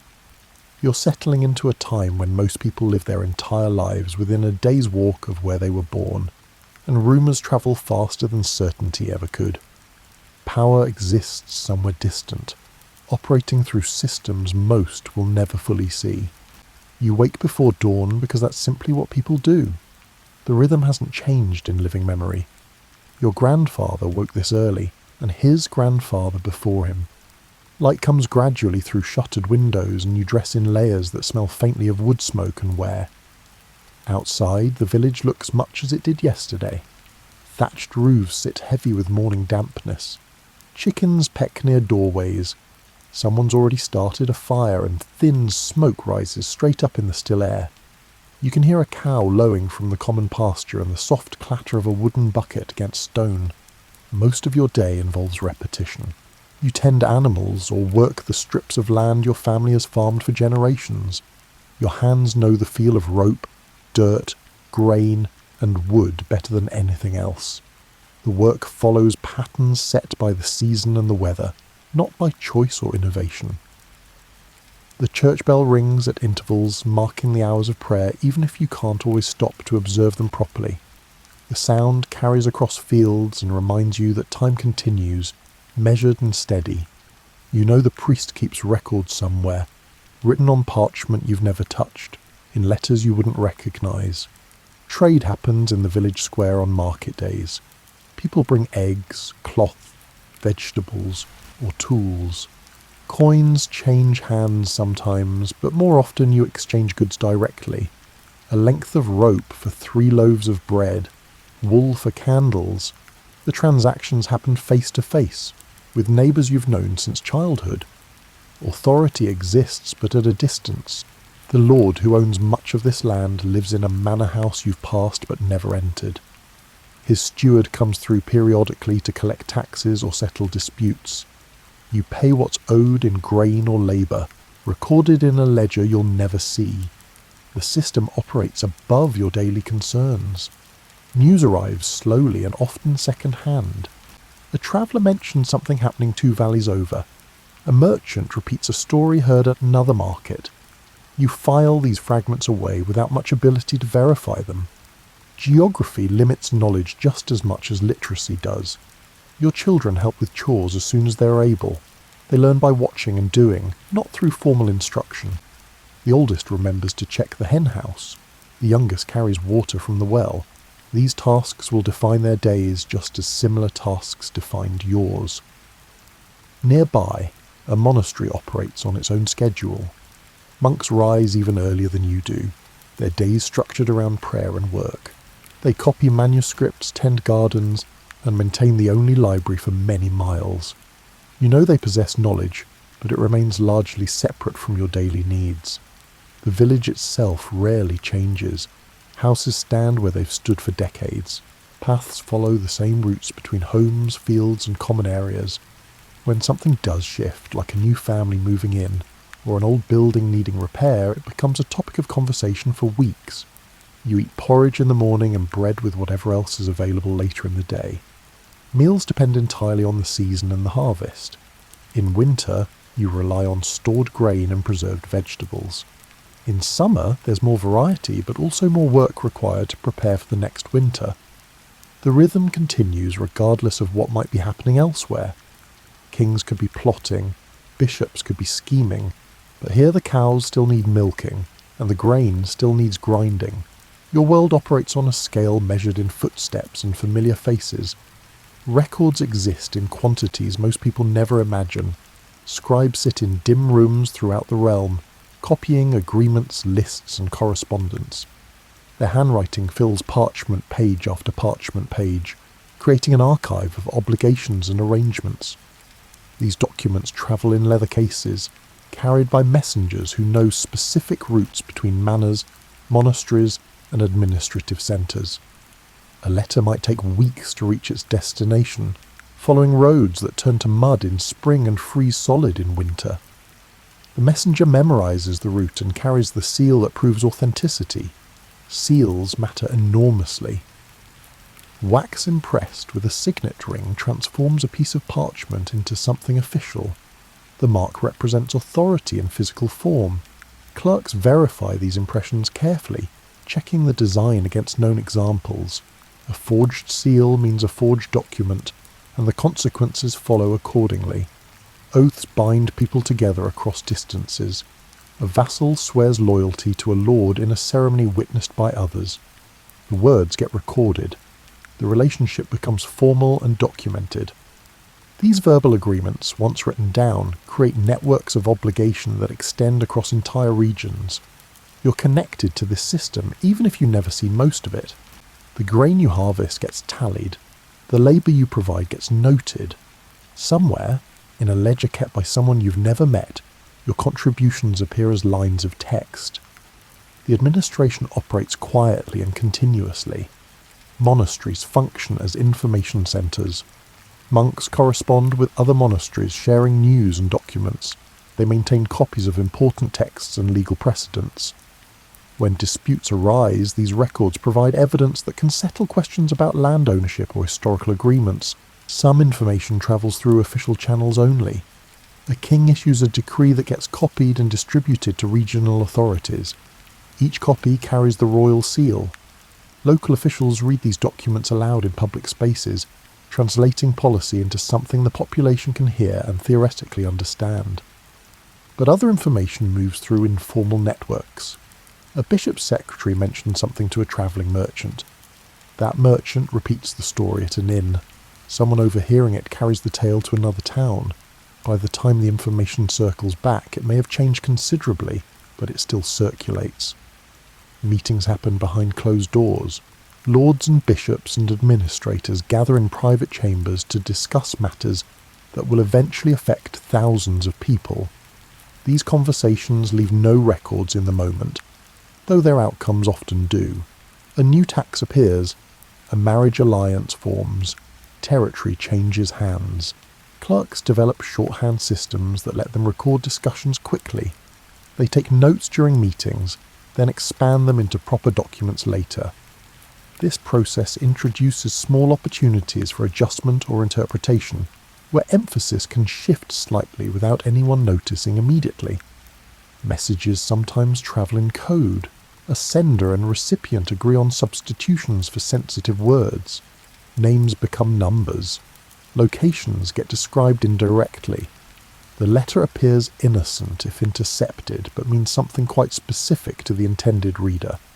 This practice exists alongside open correspondence, adding layers to written communication. Physical access controls information too. Certain rooms require permission to enter. Specific chests remain locked, their keys held by trusted individuals. Documents stay in designated locations, consulted only when necessary and under supervision. The architecture of information storage creates natural barriers. Trust gets distributed carefully. A lord relies on a steward to manage daily affairs. The steward trusts certain clerks with sensitive tasks. Those clerks work with scribes who copy documents without necessarily understanding their full meaning. Each level knows what it needs to know and rarely more.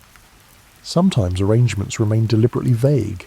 Two parties agree to cooperate without specifying exact terms in writing. This flexibility allows adaptation, but also creates space for disagreement later. When disputes arise, witnesses must recall conversations that happened months or years earlier, with memory serving as the only record. The system functions through repetition and routine. The same messengers follow the same routes. The same clerks perform the same tasks. Annual cycles of tax collection, legal reviews, and administrative reporting create predictable patterns. Within this regularity, variations can easily go unnoticed until much later. Stories circulate constantly through medieval communities. You hear them at the well, in the market, after church, and while working side by side in the fields. Most begin with someone claiming to have heard something from someone else, who supposedly witnessed or learned about an event. A typical rumour might sound simple at first. Someone mentions that a neighbouring lord seems to be hiring more guards than usual. This observation passes from person to person, each retelling adding small details or interpretations. By the time the story reaches you, it might include speculation about why the guards are needed, or what they might be protecting. Repetition gives these stories weight. When you hear the same tale from 3 different sources, it begins to feel reliable even without direct evidence. The human mind naturally seeks patterns and connections, so separate fragments of information start forming into coherent narratives whether or not they actually belong together. Markets serve as major exchange points for news. Merchants arriving from different directions bring stories from their travels. These accounts get shared while transactions happen, spreading to everyone within earshot. A piece of gossip from one town mixes with unrelated news from another, creating hybrid stories that take on lives of their own. Religious spaces generate their own information networks. People gather for services, pilgrimages, and feast days. During these events, conversation flows naturally. Someone mentions seeing unusual activity near a monastery. Another person recalls hearing about a bishop making unexpected visits. These fragments get woven together through casual discussion. Literacy remains rare enough that written information feels inherently more authoritative. If someone claims to have seen a document or heard a letter read aloud, their account carries extra credibility. Most listeners can't verify the contents themselves, so they accept the description at face value. Seasonal rhythms affect how stories spread. During harvest, people work long hours with less time for extended conversation. In winter, when darkness comes early and outdoor work diminishes, there's more opportunity to sit together and share tales. Some rumours circulate slowly for months before reaching certain communities. Travellers always attract attention and questions. A pilgrim passing through gets asked about conditions on the road and news from other regions. Their answers get remembered and repeated, even if the traveller themselves was just passing along rumours they heard elsewhere. Information chains extend across vast distances this way. Misunderstandings happen constantly. Someone overhears part of a conversation and fills in the missing pieces incorrectly. A gesture or expression gets misinterpreted. A name gets confused with a similar name. These small errors compound as stories pass from person to person, sometimes creating entirely new versions of events. Timing matters in unpredictable ways. A rumour that circulates while nothing else significant is happening gets more attention and elaboration. The same story introduced during a busy period might get mentioned briefly and forgotten. The information environment constantly shifts based on competing demands for attention. People naturally want to contribute something new to conversations. This desire leads to embellishment and creative additions. Someone repeats a story but adds a detail that makes it more interesting or relevant to local concerns. The next person includes that detail and adds their own. The original information gradually transforms. Certain individuals become known as reliable sources. A merchant who travels regularly might be considered trustworthy about trade routes and regional politics. A former soldier might be asked about military matters. These reputations mean their versions of stories carry more weight, even when they're speculating just like everyone else. Shared suspicion sometimes emerges without any particular evidence. If enough people express vague concerns about something, those concerns start feeling justified simply through repetition. A general unease about a powerful family or institution can persist for years, supported more by accumulated whispers than by specific grievances. Written records rarely exist to contradict popular narratives. Most events leave no documentation accessible to ordinary people. Without the ability to check facts against official accounts, stories perpetuate based purely on their internal consistency and how well they fit existing beliefs about how power operates. Some rumours prove impossible to fully disprove. They involve events that supposedly happened in private or in distant locations. No one can definitively say they didn't occur, so they linger in the collective memory. Decades later, people still mention them as possibilities, keeping the stories alive across generations. Sleep follows the sun's schedule more than personal preference. You go to bed when darkness makes work difficult and rise when light returns. This pattern shifts gradually across seasons, expanding and contracting with the available daylight, but always maintaining its basic rhythm. Your sleeping space is shared, often with family members, and sometimes with animals whose body heat helps ward off cold. Straw mattresses rest on simple wooden frames or directly on packed earth floors. Blankets made from wool provide warmth, layered according to the season's demands. Evening routines begin well before full darkness. Fires get banked to last through the night, providing dim light and residual warmth. Shutters close against wind and weather. Small tasks get completed, putting tools and materials in their proper places. Order matters when you'll need to find things again in morning dimness. The transition to sleep happens gradually. You might sit near the fire for a while after the day's work ends, mending something or simply resting. Conversation, if it happens, tends toward practical matters rather than elaborate storytelling. Energy conservation becomes natural when physical labour defines most waking hours. Dreams occur but rarely get discussed in detail. People mention sleeping well or poorly, but extensive dream interpretation belongs more to scholars and religious figures than to everyday life. Your mind processes the day's experiences while you sleep, but morning brings focus back to immediate tasks. Children fall asleep where they sit sometimes, exhausted from helping with chores or playing outside. They get carried to bed, barely stirring. Their sleep is deep and complete, the kind that comes from bodies still growing and minds not yet burdened with complex worries. Night sounds become familiar. Wind against thatch, animals settling, the occasional creak of wood adjusting to temperature changes. These noises don't disturb sleep because they're expected and normal. Your ears have learned what belongs and what might signal something requiring attention. Seasonal changes affect rest patterns noticeably. Summer nights stay warm enough that heavy coverings aren't needed. Winter requires careful preparation, with all available blankets piled on and bodies pressed close together for warmth. Spring and autumn bring variability, requiring adjustment from night to night. Religious hours continue even in darkness. Monastery bells ring for midnight prayers, though most people sleep through them.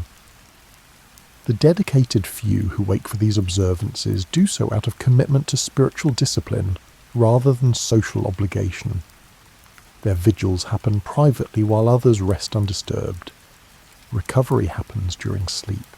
Muscles that worked hard during the day repair themselves. Minor aches and strains diminish.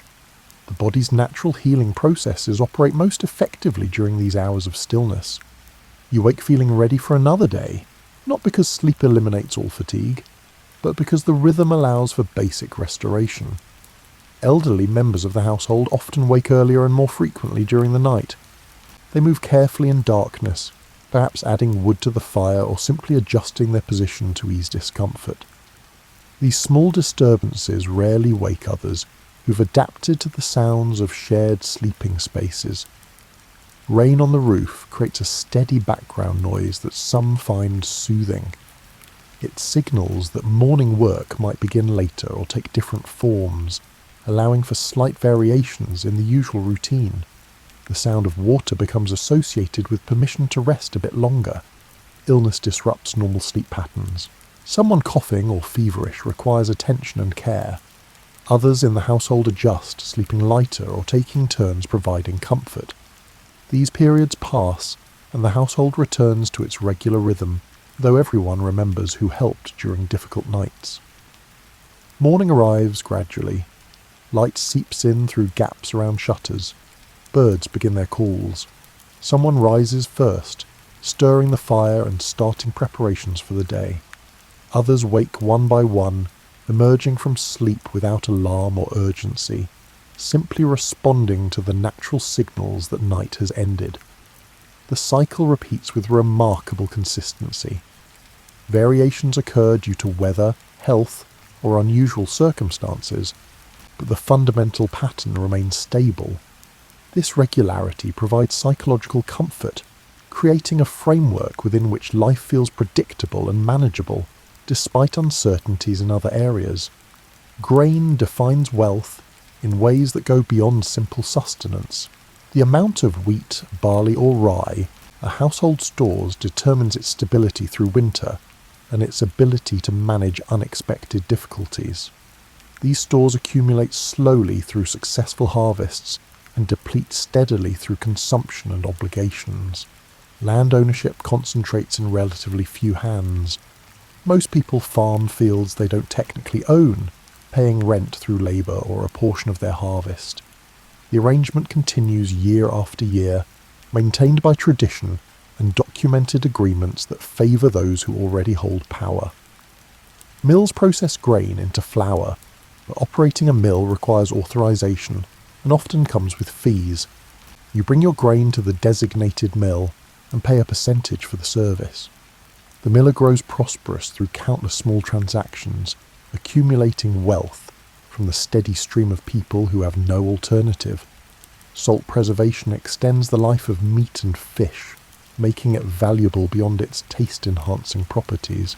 Control over salt sources means control over food security. Trade routes carrying salt connect distant regions, and whoever manages these routes gains significant influence. Tax collection happens through various mechanisms. Officials count livestock, measure stored grain, and assess property values. These evaluations determine what each household owes, payable in goods or labour. The system extracts resources from the many to support the few, maintained through careful record keeping.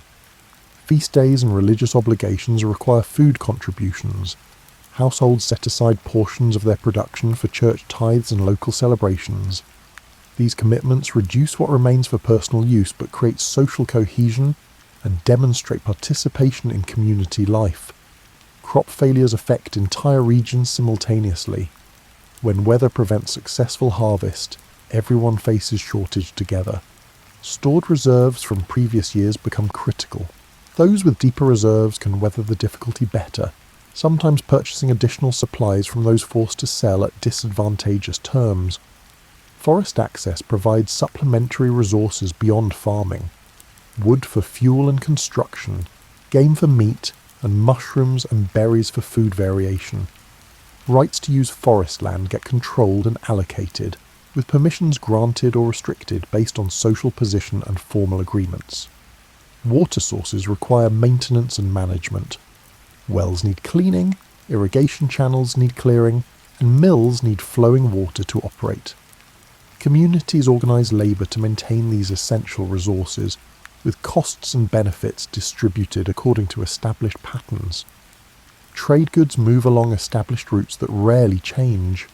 Certain towns become known for specific products like wool, pottery or metalwork. Merchants follow these routes regularly, creating networks where goods, money and information all flow together in predictable patterns. Debt relationships bind people across years. Someone borrows grain for planting and owes repayment after harvest, plus interest. These obligations get recorded and enforced, creating ongoing connections between lenders and borrowers that extend beyond single transactions. Livestock represents mobile wealth. Animals can be traded, sold, or used as payment. They reproduce, potentially increasing value over time. Caring for them requires constant effort, but they provide insurance against crop failure and serve multiple practical purposes. Storage facilities matter enormously. A well-built granary protects harvest from moisture and vermin. Poor storage means loss through spoilage. Investment in proper storage infrastructure pays returns every season, protecting accumulated wealth from degradation. Labour itself becomes a resource to be allocated. During harvest, everyone capable helps in the fields. At other times, labour gets directed toward maintenance, construction, or specialised tasks. Controlling how labour gets used means controlling what gets accomplished and who benefits. Markets operate on regular schedules, creating concentrated moments of exchange.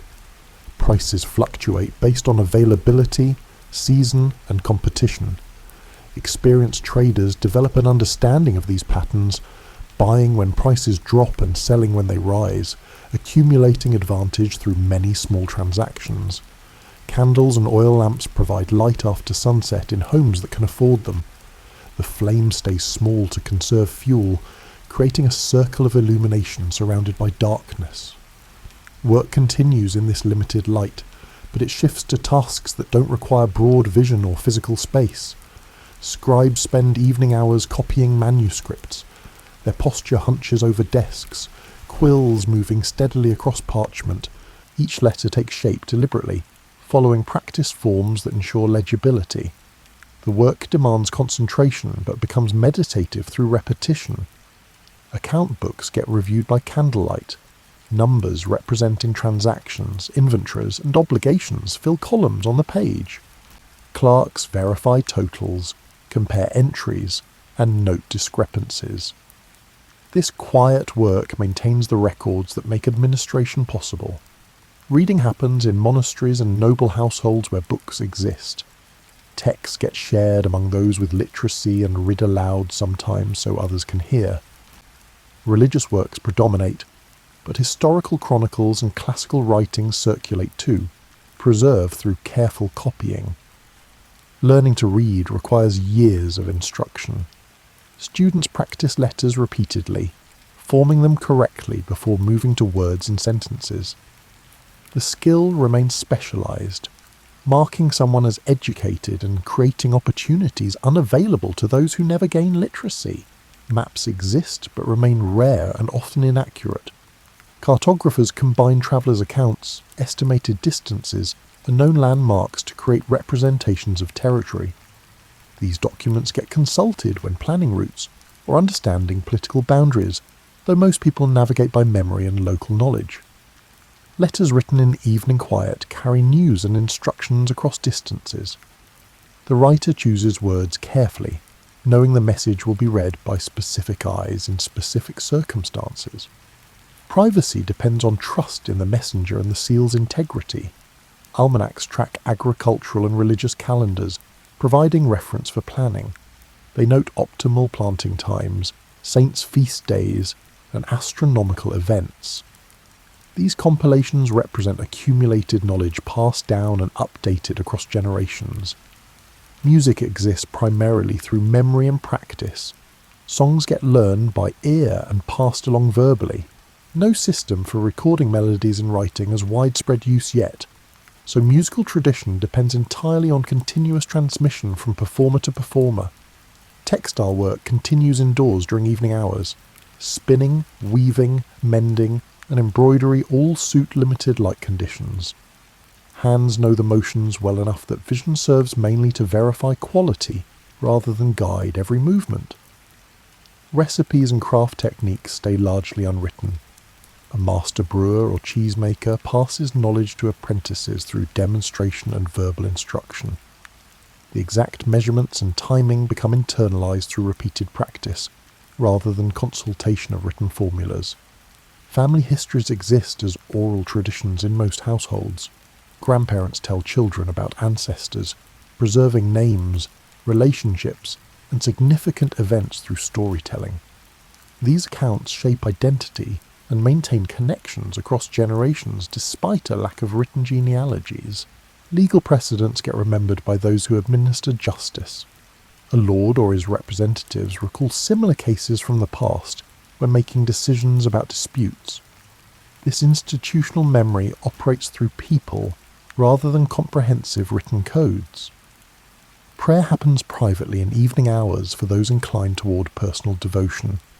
The words might follow established forms learned in church, or become more spontaneous expressions of individual concerns and gratitude. These quiet moments of reflection punctuate the day's end. Observations about weather, crops, and animals get shared in casual evening conversation.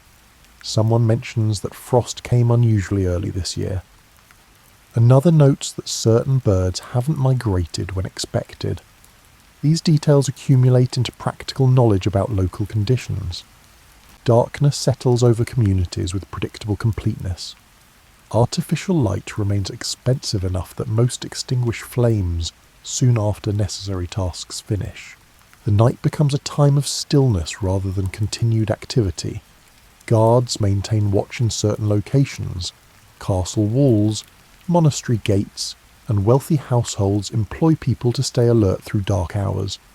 These watchmen follow established routes, checking doors and listening for unusual sounds. Their presence provides security without drama or incident most nights. Church bells mark hours even in darkness.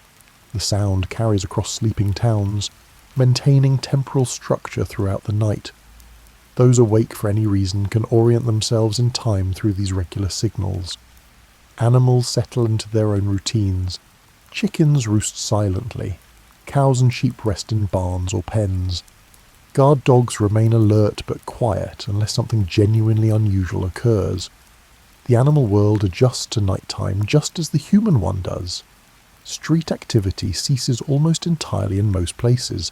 A few major cities maintain some nighttime commerce and movement, but villages and small towns empty after dark. Walking through streets at night happens rarely and usually for specific purposes, like fetching help during an emergency. Fire safety requires attention before sleep. Embers get arranged carefully, provided with fuel that will burn slowly without sending sparks beyond the hearth. The risk of uncontrolled fire motivates careful evening procedures that become second nature. Temperature drops as night progresses, especially in colder months. Buildings retain some warmth from daytime fires, but eventually the chill penetrates. People burrow deeper into bedding, sometimes waking briefly to adjust coverings before drifting back to sleep. Moon phases affect nighttime visibility significantly. A full moon allows limited navigation and work if necessary. New moons bring near-total darkness that makes movement difficult and potentially dangerous.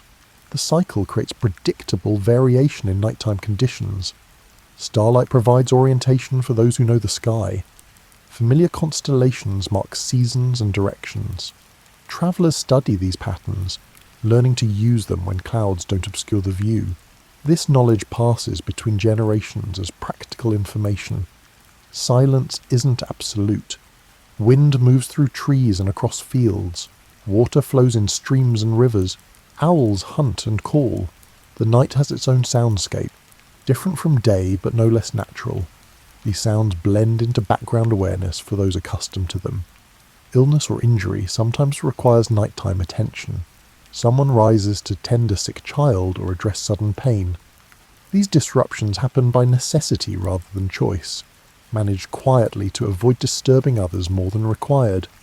Dreams fill the sleeping mind with images and scenarios that feel vivid in the moment.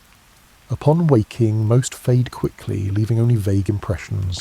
Occasionally a dream lingers, puzzling or pleasant, carried into morning consciousness. Security comes through familiar routine rather than elaborate precautions. Doors close with simple latches. Valuables, if any exist, stay in known locations. The expectation that night will be like other nights creates calm acceptance rather than anxious vigilance. Morning preparation begins before full light. The first person awake rekindles the fire, coaxing flames from preserved embers. This task marks the transition from night to day, resuming activity after hours of rest. The cycle continues regardless of individual circumstance.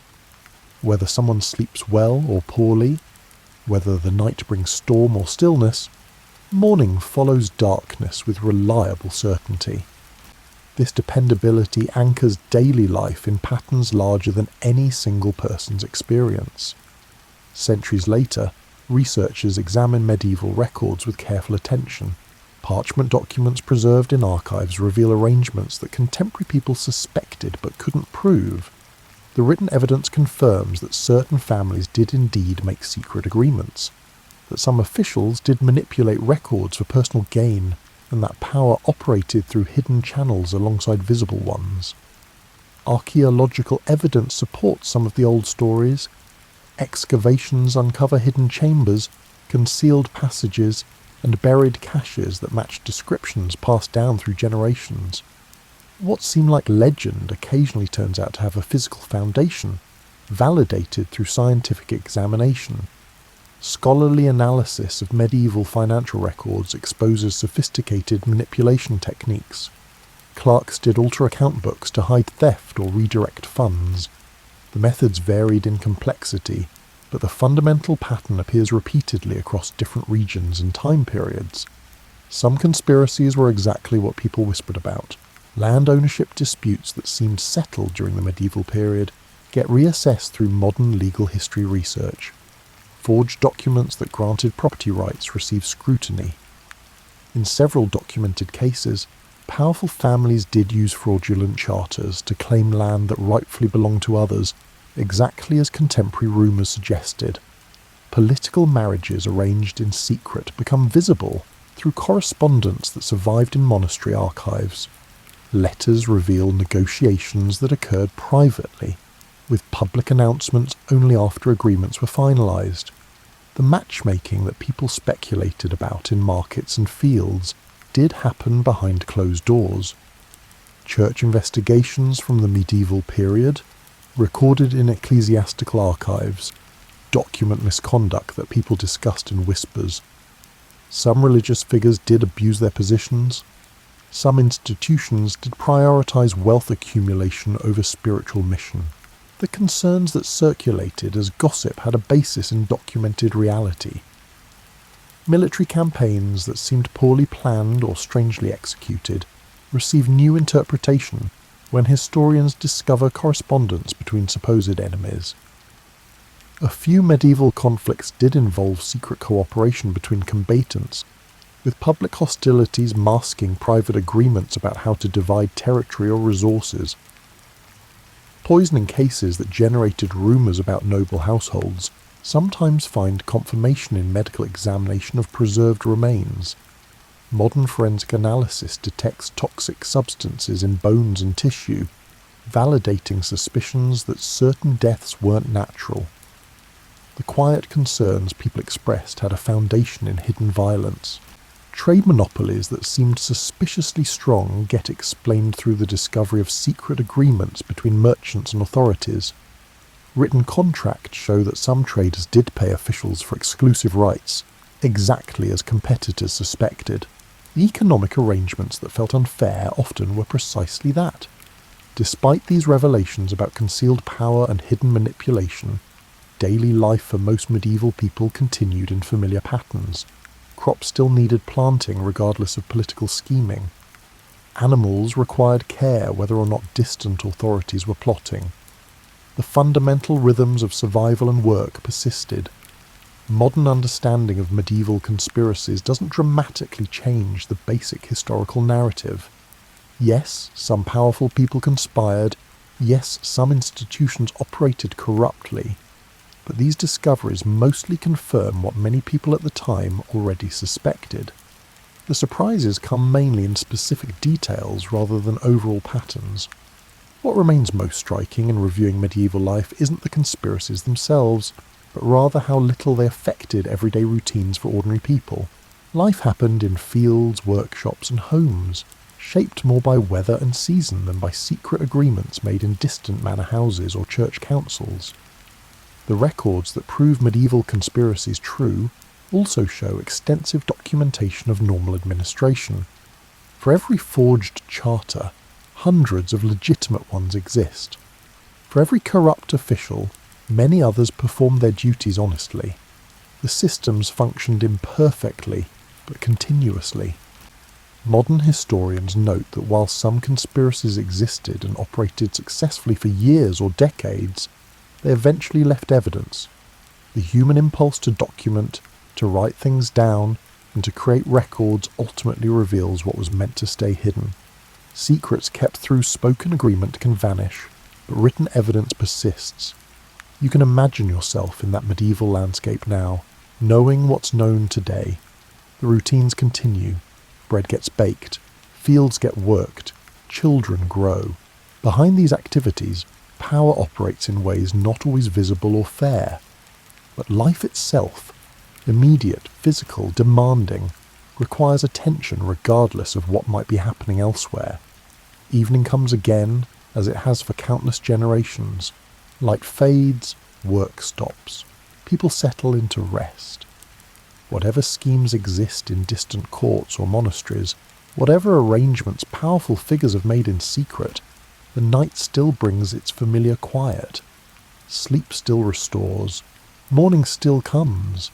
The pattern continues, steady and remarkably resilient, carrying forward through seasons and centuries, exactly as it always has.